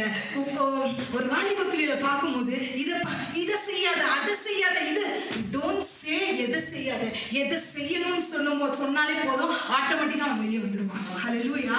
நீ no no no don't do this, don't do this. ஐயோ இங்க போயிராத, எங்க போனா அவன் தொலைஞ்சு போயிடுவான். ஐயோ அங்க போயிராத, அங்க போனா. No, you go only to Jesus. மத்ததெல்லாம் அவர் பார்த்துக்குவார். ஹல்லேலூயா. இப்படிப்பட்ட பிரீச்சரா தாங்க நம்மளையும் ஆண்டவர் எழுப்பி இருக்காரு. Not to say do this, do this, thou shalt, thou shalt, thou shalt, thou shalt. முடிஞ்சிச்சு, அது பழைய husband. But what to see Jesus, see grace. அதுதான் இந்த காலத்துல இருக்கும். ஹல்லேலூயா. அதுதான் இவ்வளவு அழகா இந்த மெசேஜ் இவர் கொடுத்திருக்காரு. 15 யாராவது வாசிங்க. அந்தபடி திரும்பவும் பயப்படுவதற்கு நீங்கள் அடிமைத்தனத்தின் ஆவியை பெறாமல் அப்பா பிதாவே என்று கூப்பிட பண்ணுகிற புத்திர சுவிகாரத்தின் ஆவியை பெற்றீர்கள். என்ன ஆகக்கூடாதான்? பயப்படாம இருக்கிறதுக்கு என்ன ஆவியை கொடுத்திருக்காரு அவரு? புத்திர சுவிகாரத்தின் ஆவி. என்னன்னு கூப்பிடுறதுக்கு? அப்பா பிதாவே. இன்னும் ஐயோ இவரை அடிச்சுடுவாரு, ஐயோ இவரா என்ன பிடிச்சிருவாரு. தயவு செய்து don't see the Lord as a God who is going to judge. புரியுதா நான் சொல்றது? உலகத்துல 1000 நியாய தீர்ப்பு நடக்கும். உலகத்துல கொரோனா வந்துகிட்டே இருக்கும். அது ஏன் வந்ததுன்னு அவருக்கு தான் தெரியும். நம்மளாவே சொல்லிக்கிறது அவர் நியாயம் தீர்க்கிறாரு, நம்மளால பரலோகத்துல போய் ஜட்ஜ்மெண்ட் சீட்ல உட்கார்ந்து வந்தோம். ஆனா பியூட்டி என்ன தெரியுமா? நானும் நீயும் கிருபையில இருக்கும்போது இவ்வளவு டிராவல் பண்ணாலும் நம்மளை தொடலல. அதுதான் கிருபை. ஹல்லேலூயா. நம்மளாவே இப்படியா அப்படியா இப்படியா அப்படியா, we are not God. நியாய பிரமாணம் என்ன பண்ண தெரியுமா? நம்ம பெருமையை வெளியே கொண்டு வரும். கிருபை என்ன பண்ண தெரியுமா? நமக்கு தாழ்மையை கற்றுக் கொடுக்கும். நியாய பிரமாணம் சொல்லுவோம், நீ ஜெபிச்சாதான் உனக்கு ஆசீர்வாதம். அப்படின்னா ஏன் ஜெபம் இது கொடுத்துச்சு, ஏன் உபவாசம் இது கொடுத்துச்சு, ஏன் நான் செஞ்சு இது கொடுத்துச்சு. இதுதான் நியாய பிரமாணம். நம்மளை அறியாமலே பெருமை வெளியே வந்து கொண்டு இருக்கும். கிருபை என்ன பண்ண தெரியுமா? ஆண்டவரே நீர் செய்தீர், ஆண்டவரே நீர் செய்ததுனால இன்றைக்கு நான் செலுத்திக் கொண்டிருக்கிறேன், நீ செய்ததுனால இன்னைக்கு நான் துதித்துக் கொண்டிருக்கிறேன். நீர் தான் ஆண்டவரே, நான் ஒன்றுமே இல்லை. இதுதான் கிருபை. Very different, very simple. நியாய பிரமாணத்தை பிடிச்சிட்டு இருக்க சிந்தனை மாம்சமாகவா தான் இருக்கும். பெருமை ஆட்டோமேட்டிக்கா மேனிஃபெஸ்ட் ஆகும், பொறாமை ஆட்டோமேட்டிக்கா மேனிஃபெஸ்ட் ஆகும். கிருபையை பார்த்து கொண்டு இருக்கும் போது கிறிஸ்துவின் சுபாவம் உள்ள வந்து கொண்டே இருக்கும். ஆவியின் கனிகள் மேனிஃபெஸ்ட் ஆகிக்கொண்டே இருக்கும். நீ எப்படி நடக்க வேண்டும், நீ எப்படி பேச வேண்டும், நீ என்ன செய்ய வேண்டும் என்று கிருபையை நமக்குள்ளாக பேசிக்கொண்டே இருக்கும். ஹல்லேலூயா. ஏன்னா நமக்கு கொடுக்கப்பட்ட ஆவி எப்படிப்பட்ட ஆவியா? புத்திர சுவிகாரத்தின் ஆவியை நமக்கு கொடுத்திருக்காங்க. So this is what in the book of Romans chapter 8 வரைக்கும் so ரொம்ப ரொம்ப இம்பார்ட்டன்டான சாப்டர்ஸ் பார்த்தீங்கன்னா till chapters 8 ஒரு clear explanation between what நியாய பிரமாணமும் இன்னொன்று என்னது கிருபையும். இது ரெண்டுக்கும் ரொம்ப தெளிவாக யாருக்கு சொல்லியிருக்காங்க? பவுல் ரோமருக்கு ரொம்ப தெளிவாக இந்த இடத்துல பேசியிருக்காங்க. இதுக்கப்புறம் நீங்க பாத்தீங்கன்னா யாரும் வாசிங்க 10ஆம் அதிகாரம் 4ஆம் வசனம். விசுவாசிக்கிற எவனுக்கும் நீதி உண்டாகும்படியாக கிறிஸ்து கிறிஸ்து நியாயப்பிரமாணத்தின் முடிவாய் இருக்கிறார். யாருப்பா முடிவா இருக்கிறா? கிறிஸ்து நியாயப்பிரமாணத்தின் அவர் தான் முடிவுன்னு வசனமே சொல்லிட்டு அப்ப நம்ம ஏன் ஆரம்பிக்க திரும்ப? ஆமென். புரிஞ்சுச்சா? வசனம் தெளிவா சொல்லுது, கிறிஸ்து முடிவுனா என்னது? ஃபுல் ஸ்டாப் வச்சு முடிச்சிட்டாரு அவரு. ஹalleluya. But problem is with us. வீட்டுல பிளெஸிங்க பார்க்க முடியலையா? அது பிரச்சனையே நம்ம தான். ஹalleluya. அதுக்கு ஏன்னா அவர் முடிச்சிட்டாரு. வேதத்தை இப்படி தெளிவா வாசிச்சு புரியும் போது நமக்கு தெரியும் நம்ம எப்படிப்பட்ட பிள்ளைங்கள் என்று. ஹalleluya. கண்ணீர் இருக்காது நம்ம வாழ்க்கையில, வேதனை இருக்காது நம்ம வாழ்க்கையில. because we are children to eat the fruit. ஹalleluya. கனியை சாப்பிடுகிற பிள்ளைகளாக தான் கர்த்தர் நம்மளை வைத்திருக்காரு. ஆனா நம்ம என்ன நினைக்கிறோம் தெரியுமா? நான் தான் விதைய போடணும், நான் தான் தண்ணியை ஊத்தணும், நான் தான் மரத்தை வளர்க்கணும், அதுக்கப்புறம் வரும்ல கனி, அதுதான் நான் சாப்பிடணும்னு நம்ம தான் அதை நினைச்சுக்கிட்டு இருக்கோம். ஆனா இயேசு சொல்றாரு, விதையாகிய நான் ஏற்கனவே மரித்து அந்த பூலோகத்திலே நான் புதைக்கப்பட்டு நான் 3ஆம் நாள் உயிர் தெழுந்து நான் மரமாகி கனி கொடுக்கிறேன், நீ வந்து தின்னுட்டு மட்டும் போ. புரியுதா உங்களுக்கு? இதுதான் கிருபை. ஹalleluya. You just want to pluck it and eat it. You just want to receive the blessing. You just want to receive the healing. அவ்வளவுதாங்க. I am receiving it in the name of Jesus. I am receiving. இந்த pattern prayer பண்ணி பாருங்க, லைஃப்ல என்னெல்லாம் நடக்குதுன்னு பாருங்க. You will see supernatural every day. ஒவ்வொரு நாளும் சூப்பர் நேச்சுரலா இருக்கும், ஒவ்வொரு செகண்ட் சூப்பர் நேச்சுரலா இருக்கும். ஆவியானவர் தூக்கிட்டு போய்கிட்டே இருப்பாரு, தூக்கிட்டு போயிட்டே. every move you can sense this is the move of the Holy Spirit. நீ தூங்கினாலும் உன் மாம்சம் தூங்கினாலும் உன் ஆவி விழுத்துக்கொண்டே இருக்கும். ஹalleluya. நான் ஏதோ நானாவே பேசுறேன் இல்ல, நான் என்னோட எக்ஸ்பீரியன்ஸ் நான் பேசிக்கொண்டு இருக்கிறேன். the more நீ கிருபையை பார்க்கும்போது உன் ஆவி தூங்கவே தூங்காது, விடிய தூங்க முடியாது. மாம்சத்தின் கண்ணு மூடினாலும் என்ன நடக்குது என்று ஆவியின் கண்ணு திறந்து கொண்டே இருக்கும். ஹalleluya. என்ன நடக்குது, யார் வரா, யார் போறா, உன் வீட்டுல எப்படிப்பட்ட காரியங்கள் இருக்கு, that is supernatural. போய் என் வாழ்க்கையில என்ன நடக்கும், என் வாழ்க்கையில எப்படி நடக்கும், போய் இங்க ஓடி அவங்க தலையில கை வைப்பாங்க, தேவையே இல்லை. ஆவியானவரே சொல்லுவாரு, உன்னை கொண்டு நான் என்ன செய்ய போறேன், உன் புருஷனை கொண்டு நான் என்ன செய்ய போறேன், உன் பிள்ளையை கொண்டு நான் என்ன செய்ய போகிறேன், இந்த தேசத்தை கொண்டு என்ன செய்ய போறேன். ஏன்னா உள்ளுக்குள்ள யார் இருக்காரு? பரிசுத்த ஆவியானவர் இருக்கிறார். ஆமென். முதலாவது உன் குடும்பத்தை குறித்து உன்னிடத்தில் பேசுவாரு, அதுக்கப்புறம் உன் சபையை குறித்து பேசுவாரு, அப்புறம் தேசத்தை குறித்து பேசுவாரு. ஹalleluya. அதுதாங்க the mighty Holy Spirit. அவரை நம்ம தூங்க போட்டுட்டு அவர் ஒண்ணுமே இல்ல பிரச்சனையே யோசிச்சுட்டு சுவாகமா உட்கார்றோம் தெரியுமா? ஏன்னா you suppress the spirit of God and you give more importance to the problem, you give more importance to the situation. பாக்குறது பேதுரு அந்த போட்ல நடக்கும்போது என்ன பண்ணிட்டு இருந்தான்? இயேசுவையே நோக்கி பார்த்துட்டு வரான். கிருபையை பார்க்க தண்ணி மேல நடக்க முடிஞ்சது. ஒரே ஒரு நிமிஷம் தான் என்ன பண்ணா, இப்படி திரும்பினா அந்த புயல பார்த்தா டபால் என்னன்னா உள்ளுக்கு உளுந்தான். இதேதாங்க கிருபையை பார்க்கும்போது நீ நினைக்க பார்க்காத விஷயங்கள் கூட உன்னால செய்ய முடியும். ஹalleluya. because your eyes is upon the grace. நீ நடக்க முடியாத பாதையையும் கர்த்தர் உன்னை நடத்தி கூட்டி போவாரு. நீ செய்யக்கூடாத காரியங்களும் கர்த்தர் செய்ய வைப்பாரு. ஆனா ஒருவேளை அப்படி திரும்பி எஸ் இல்ல நான் இப்படியோ ஐயோ நான் அப்படியோ நான் உயிரோட இருப்பேனா நான் செத்து போயிருவேனா, ஐயோ டாக்டர் இப்படி சொல்லிட்டானே, ஐயோ வீட்டுக்கார வீடு கேட்கிறானே, அதை பார்த்துட்டியா டபாக்கு முடிஞ்சிச்சு. திரும்ப உள்ள போயிட்டு திரும்ப வெளியே வரணும். It is very simple. See the grace. Hallelujah. இயேசுவை பார்க்கும்போது uplifting. என வசனம் தெளிவா சொல்லுது. அவர் என்ன பண்ணிட்டாரு? நியாயப்பிரமாணத்துக்கு முடிவை முடிச்சிட்டாரு. So let us not begin. நம்ம கடவுளாக விரும்ப வேண்டாம். புரியுதா? Let us not take the position of God. இப்போ நான் தொடங்குறேன்னா, நியாயப்பிரமாணத்தை நான் தொடங்குறேன்னா அப்படின்னா என்னது? நான் அவரோட பொசிஷன் எடுத்துட்டு நானே பேசிக் கொண்டிருக்கிறேன். புரியுதா? But the Lord is telling, நான் முடிச்சதை நீ பேசாத, நான் எந்த முடிச்சிட்டு நான் எதை கொடுத்துருக்கேனோ அதை மட்டும் கொடுத்துக்கிட்டே இரு. Hallelujah. Just give the grace revelation to the people people அவங்க வளர்ந்துக்கிட்டே இருப்பாங்க. ஆமென். இதுதான் பவுலுக்கு கொடுத்த வெளிப்பாடு. அவர் ஒவ்வொரு இடங்களுக்கும் அவரோட கடிதத்தில் அவர் என்ன பண்றாரு, அவர் வந்து எழுதுறாரு. 11ஆம் அதிகாரம் 6ஆம் வசனம் வாசிங்க. அது கிருபையினாலே உண்டாய் இருந்தால் கிரியைகளினாலே உண்டாயிராது. அப்படி அல்லவென்றால் கிருபையானது கிருபை அல்லவே. அன்றியும் அது கிரியைகளினாலே உண்டாயிருந்தால் அது கிருபையாயிராது. அப்படி அல்லவென்றால் கிரியையானது கிரியை அல்லவே. புரியுதா? 2 விஷயம் இருக்கு. ஒன்னு கிருபை, இன்னொன்னு கிரியை. வாட் இஸ் கிருபை அண்ட் வாட் இஸ் கிரியை? கிரியைனால நான் ஜெபிச்சு கிடைச்சது, அதுதான் கிரியை. புரியுதா? ஒர்க். ஏன்னா கிறிஸ்டியன் மென்டாலிட்டி எப்படி இருக்கு தெரியுமா? நான் இதெல்லாம் செஞ்சாதான் எனக்கு இது கிடைக்கும், நான் இதெல்லாம் செஞ்சாதான் எனக்கு, நான் பாடுபடணும், நான் செய்யணும், நான் என்ன இது பண்ணணும், அப்பதான் இது வந்து என்னது கிரியை.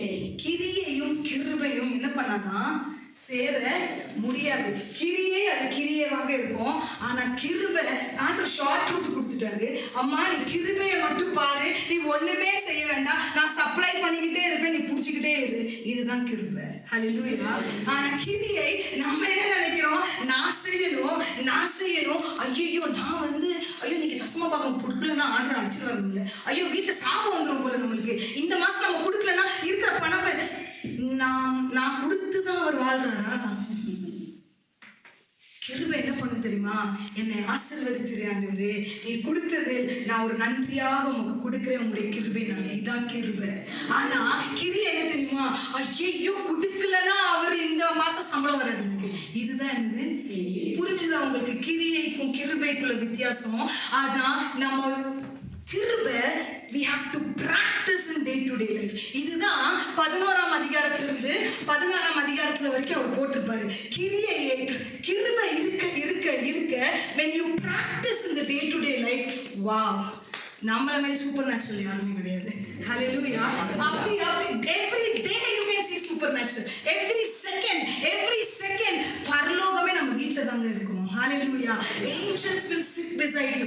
எந்த வீட்டு, the more you read the word, the more you read, அந்த பாடல்களை கேட்க, கிருபையை யோசிக்க, பரலோகம் நம்ம வீட்ல இருக்கும். ஹல்லேலூயா. angels நம்ம மத்தியில உலாவி வருவாங்க. இந்த காலத்துல நம்ம இருக்கோங்க, இந்த காலத்துல இருக்கோம். நம்ம பார்க்கணும், திறந்த கண்கள் பார்க்கணும். என் வீட்டுல யார் வந்திருக்கிறா, யார் போறா, எத்தனை ஏஞ்சல்ஸ் வந்திருக்காங்க, அந்த கிருபையெல்லாம் நம்ம கொடுத்துருக்காருங்க. அதை நம்ம எக்ஸ்பீரியன்ஸ் பண்ணணும். ஹல்லேலூயா. அதை எக்ஸ்பீரியன்ஸ் பண்ண வைப்பாரு. அதை வாஞ்சிக்கும் போது அவர் காட்டுவாரு, உன் வீட்டுல என்ன நடக்குது, யார் என்ன பண்ணுறா, யார் சரியா இருக்கா, யார் எப்படி இருக்கா, யாரை எப்படி செய்யணும்ன்றது சொல்லித்தரது யாரு? அந்த கிருபை நம்மள நடத்தி கொண்டே இருக்கும். ஹல்லேலூயா. சோ இதுதான் இந்த till the 10th chapter. அது ரொம்ப அழகா அவர் என்ன பண்ணுவாரு, ஃபுல்லா வந்து எக்ஸ்பிளைன் பண்ணிட்டு, அதுக்கப்புறம் 11th இருந்து அவர் என்ன பண்ணுவாரு, எப்படியெல்லாம் இருக்கணும் என்று, கிருபையின் சத்தியத்தின்படியாக எப்படி இருக்கணும் என்று அவர் என்ன சொல்றாரு, அவர் வந்து சொல்லி கொடுப்பாரு. ஒரு கிறிஸ்தவனா நீ எப்படி பிஹேவ் பண்ணணும், உன்னோட அத்தாரிட்டிக்கு நீ எப்படி சப்மிட் பண்ணணும், ஒரு கவர்மெண்ட்ல ஒரு பொசிஷனா இருக்கிறாங்கன்னா அவங்களுக்கு நீ என்ன, இதெல்லாம் கிருபை வந்துட்டுனா உங்களுக்கு ஆட்டோமேட்டிக்லி என்ன வந்துடும், மேனிஃபெஸ்ட் ஆக ஆரம்பிச்சிடும். ஆட்டோமேட்டிக்லி தெரியும் அதிகாரத்துல இருந்தவங்களுக்கு எப்படி மரியாதை கொடுக்கணும், அவங்களுக்கு என்ன செய்யணும் அப்படின்னு. ஸோ இது எல்லாமே என்னன்னா கிருபை வந்த பிறகு நீ எப்படியாக வந்து இருக்கணும் என்று சொல்லிட்டு பவுல் வந்துட்டு எப்படி அப்ளை பண்ணணும் லைஃப்லன்னு இது எல்லாமே வந்து அவர் சொல்லியிருக்காரு. அதுக்கப்புறம் அவர் சொல்லுவாரு, யாராவது வாசிங்க 13ஆம் அதிகாரம் 12ஆம் வசனம். இரவு சென்று போயிற்று, பகல் சமீபமாயிற்று. ஆகையால் அந்தகாரத்தின் கிரியைகளை நாம் தள்ளிவிட்டு ஒளியின் ஆயுதங்களை தரித்துக் கொள்ள கடவோம். என்னது? அந்தகாரம் போயிடுச்சுப்பா. There is no more darkness. என்னத்தை போட்டுக்கோ? ஒளியின் ஆயுதம் யாரு? இயேசு கிறிஸ்து. ஹல்லேலூயா. My dress is not this dress. What I'm wearing is Jesus Christ. Hallelujah. நான் இயேசுவை அணிந்து கொண்டிருக்கிறேன், நான் இயேசுவை பிடித்துக் கொண்டிருக்கிறேன். அவர் எனக்குள்ளாக இருக்கிறார், அவர் என்னை ஆளுகை செய்கிறார். அந்த சிந்தனையோடு நான் நடக்கும்போது நம்ம பாதை எதுல தான் போய்கிட்டு இருக்கோம்? வெளிச்சத்தின் பாதைகளே தான் நோக்கி போயிட்டு இருக்கோம்.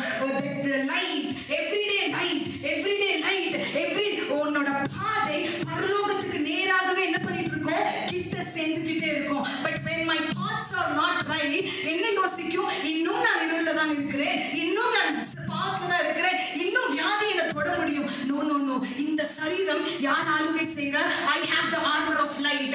I am wearing Jesus over me. என் மேல இயேசு இருக்கும்போது வியாதி தொட முடியாது. ஹalleluya. அதுதான் நான் சொல்றேன். Apply the grace in your day to day life. அனுதின வாழ்க்கையில கிருபையை நம்ம அப்ளை பண்ணும்போது அதை என்ன பண்ணுவோம்? சுதந்திரத்துக் கொள்ளுகிற பிள்ளைகளாக நம்ம இருப்போம். ஹalleluya. So இது ஒரு very important verse in the book of Romans. அது மட்டும் இல்ல, அதே மாதிரி எப்படி ஒருத்தர் கூட இருக்கணும்னு சொல்லியிருப்பாரு. அன்பு குறித்து அவர் பேசியிருப்பாரு. அது ரொம்ப அழகா அவர் பேசியிருப்பாரு. இந்த வசனம் யாராவது வாசிங்க. 13ஆம் அதிகாரம் 9-10. எப்படி என்றால், விபச்சாரம் செய்யாதிருப்பாயாக, கொலை செய்யாதிருப்பாயாக, களவு செய்யாதிருப்பாயாக, பொய் சாட்சி சொல்லாதிருப்பாயாக, இச்சியாதிருப்பாயாக என்கிற எந்த கற்பனைகளும் வேற எந்த கற்பனையும் உன்னிடத்தில் நீ அன்பு கூறுவது போல பிறனிடத்திலும் அன்பு கூறுவாயாக என்கிற ஒரே வார்த்தையிலே தொகையாய் அடங்கியிருக்கிறது. அன்பானது பிறனுக்கு பொல்லாங்கு செய்யாது, ஆதலால் அன்பு நியாய பிரமாணத்தின் நிறைவேறுதலாய் இருக்கிறது. எவ்வளோ அழகான வசனம். பியூட்டிஃபுல்லா என்ன சொல்றாரு? நியாய பிரமாணத்தை இது செய்யாத, இது செய்யாத, இது செய்யாத, இது எல்லாமே அடக்கி கிறிஸ்து என்ன பண்ணாரு? அவரு புதுசா 2 கமாண்ட்மெண்ட்டை கொடுத்து என்ன பண்ணாரு?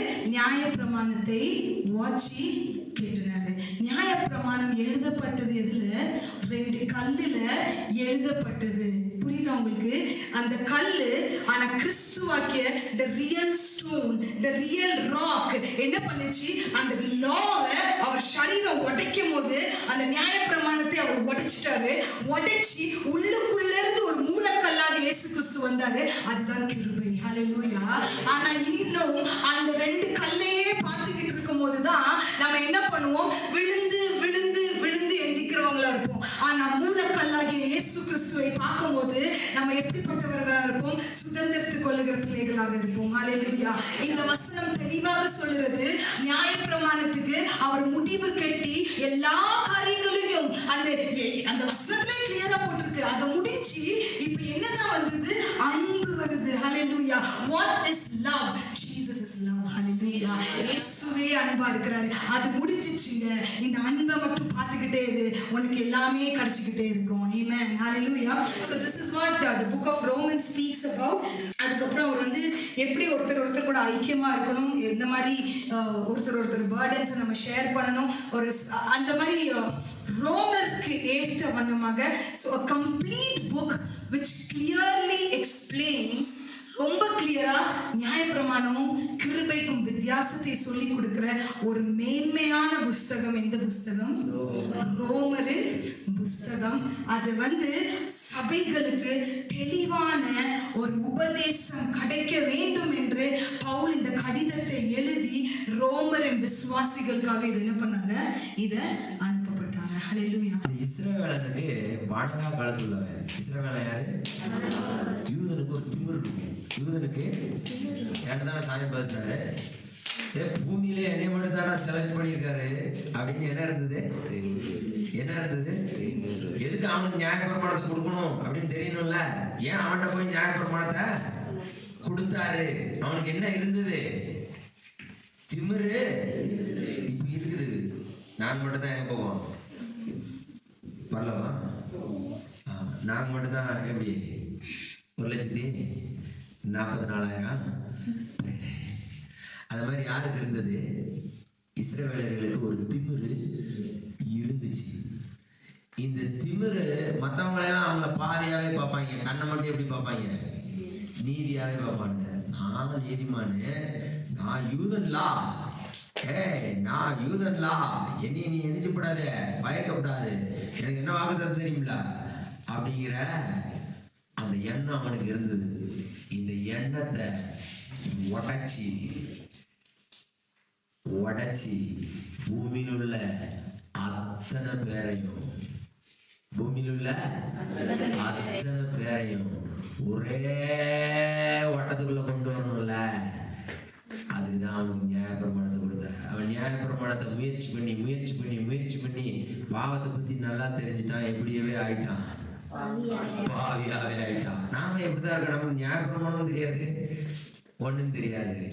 ரெண்டு பேரையும் ஒரே வட்டத்துக்குள்ள கொண்டு வந்து நியாயப்பிரமாணத்துக்கு கீழே சிறையாக்கி காலம் நிறைவேறின போது குமாரனை நியாயப்பிரமாணத்திற்கு கீழானவராகவே வந்து குமாரன் மூலம் நியாயப்பிரமாணத்துக்கு முடிவையும் நியாயப்பிரமாணத்துக்கு நிறைவேறுதலையும் உண்டாக்கி கிருபையின் பிரமாணத்தை யாரு கொடுத்தாரு? மொத்த பூமிக்கு கொடுத்தாரு. அல்லேலூயா. கிருபையின் பிரமாணத்தை யாரு கொடுத்தாரு? யூதனுக்கும் கொடுத்தாரு. அதனாலதான் இருதரத்தாரையும்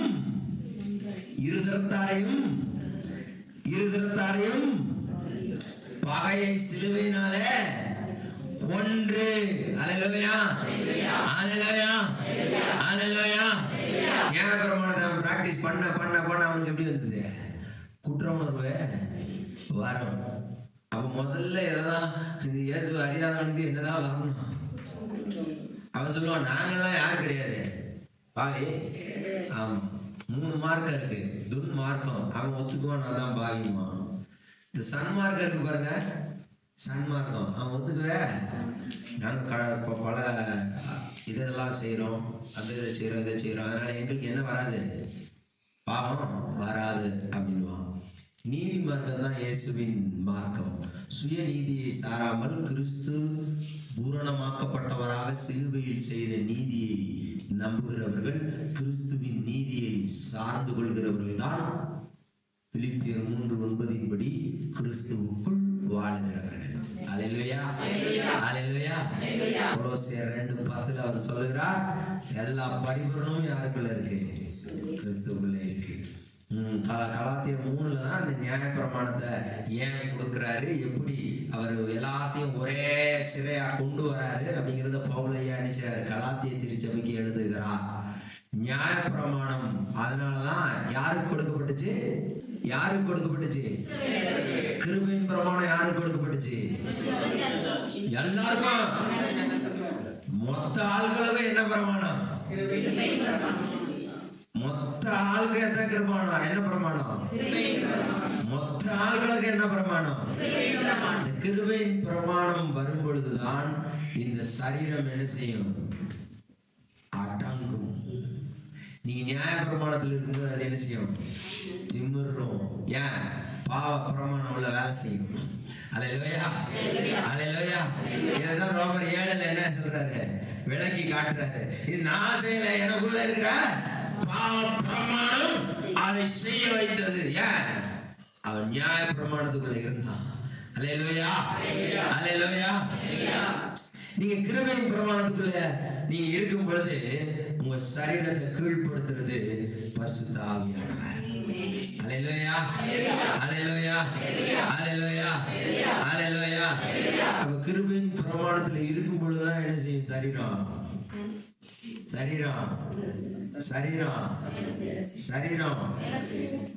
உங்களுக்கு கீழ்ப்படும். நீங்க போராடாம உங்களுக்கு என்ன செய்யும்? ஏன்னா கிறிஸ்துவின் சிந்தை ஆவியின் சிந்தையாக உங்களுக்குள்ள வேலை செய்யும். அல்லேலூயா, அல்லேலூயா, அல்லேலூயா. இப்ப இந்த கிருபையின் சிந்தை, அந்த கிருபையின் பிரமாணத்தை நீங்க விளங்கிக்கிட்டீங்க அப்படின்னா உங்களுக்கு முதல்ல பாடி என்ன செய்யும்? கீழ்ப்படிஞ்சு நீங்க ஜீவ பலியா என்ன செய்வீங்க? 6 நாள் வெளியே சுத்துவீங்க. அல்லேலூயா. ஆலயத்துக்கு வர்றது இல்ல, ஆலயத்துக்கு வர்றதுனால உங்களை அவுத்து விட்டுருவோம் பிசாசு. சரி போ, ஒரு நாள் போயிட்டு வாடுறோம். 6 நாள் எங்க வருவீங்க? அதே குடும்பம், அதே புருஷன், அதே பொருளாதார பிரச்சனை எல்லாத்துக்கும் எங்க வருவீங்க? அங்கதான் நீங்க உங்க பாடி என்ன செய்யணும்? உங்க மைண்ட் என்ன செய்யணும்? ஜீவ பலியாக. அது அவ்வளவுதான். ஆனாலும் கிறிஸ்துவை உயர்வாக, கிறிஸ்துவின் பிரமாணம் எனக்காக கிரியை செய்கிறது, எனக்குள்ளே பரிசுத்த ஆவியானவர் இருக்கிறாருங்கிறத விளங்கி விளங்கி விளங்கி விளங்கி இதுதான் 12ஆம் அதிகாரத்துல ஆரம்பிக்கிறார். அதுக்கப்புறம் தான் விசுவாசத்தை பத்தி என்ன செய்கிறார்? சொல்லுகிறார். அதற்கப்புறம் நன்மையை தீமையை நன்மையினாலே வெல்லுவது கிறிஸ்தவனின் குணாதிசயம், கிருபைக்கு கீழ்பட்டிருக்கிறவனின் குணாதிசயம் சொல்றாரு 12ஆம் அதிகாரத்துல. 13ஆம் அதிகாரத்துல என்ன சொல்றாரு? கிருபைக்கு கீழ்ப்பட்டிருக்கிறவன் தான் கிறிஸ்து எப்படி அன்பை சிலுவையில வெளிப்படுத்தினாரோ அத மாதிரி தான் வாழ்க்கையில எதை வெளிப்படுத்துவான்? அன்பை வெளிப்படுத்துவான். 14ஆம் அதிகாரத்துல சொல்றாரு, அவன் சாப்பாட்டுல அந்த கிருபை வெளிப்படும். சாப்பாட்டை ரொம்ப மேன்மைப்படுத்த, என்னப்பா சாப்பிட்ற நீ, அதே எனக்கு போட்டுருப்பா, பசி சாப்பிடுவோம், அளவு கம்மியா இருக்கும். நீ என்னப்பா சாப்பிட்ற, வெஜிடேரியனா, அப்ப நமக்கு என்னத்தை போட்டுரு? வெஜிடேரியனு.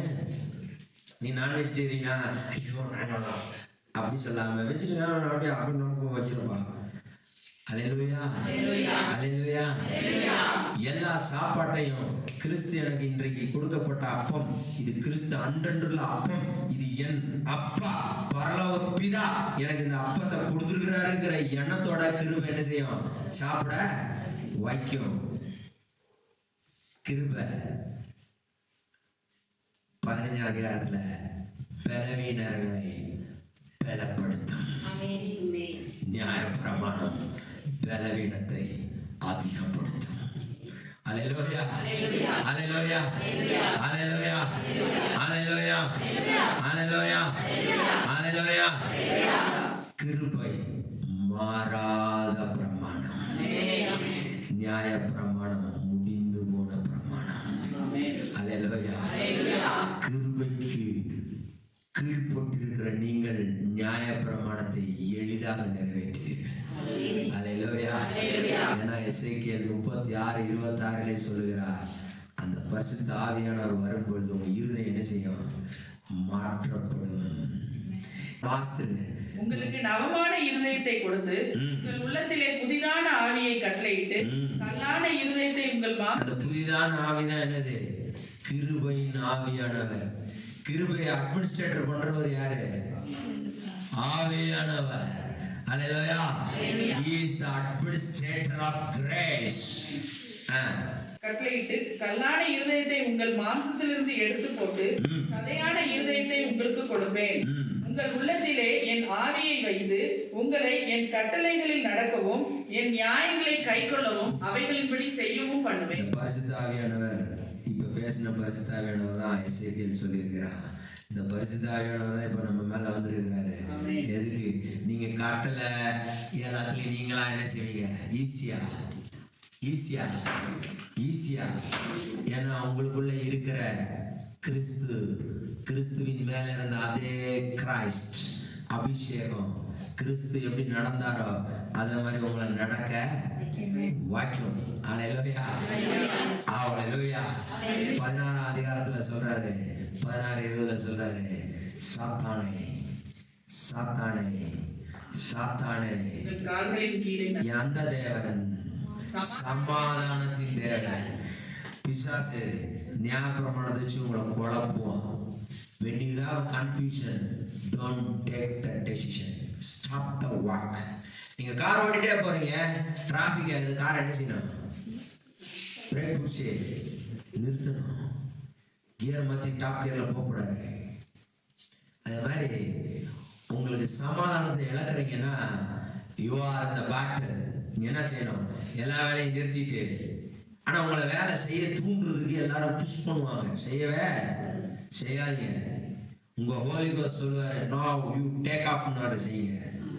அல்லேலூயா, அல்லேலூயா. நம்ம தேவன் யாரு? நம்ம தேவன் யாரு? கிருபைக்கு கீழ்பட்டிருக்கிறதுனால நமக்கு யாரு? அவரு சமாதானத்தின் தேவன். கிருபைக்கு கீழ்பட்டிருக்கிறதுனால நம்ம காலின் கீழே அவர் சாத்தானை போட்டு அவரை நேசிவார், நசுக்குவா. அல்லேலூயா, அல்லேலூயா.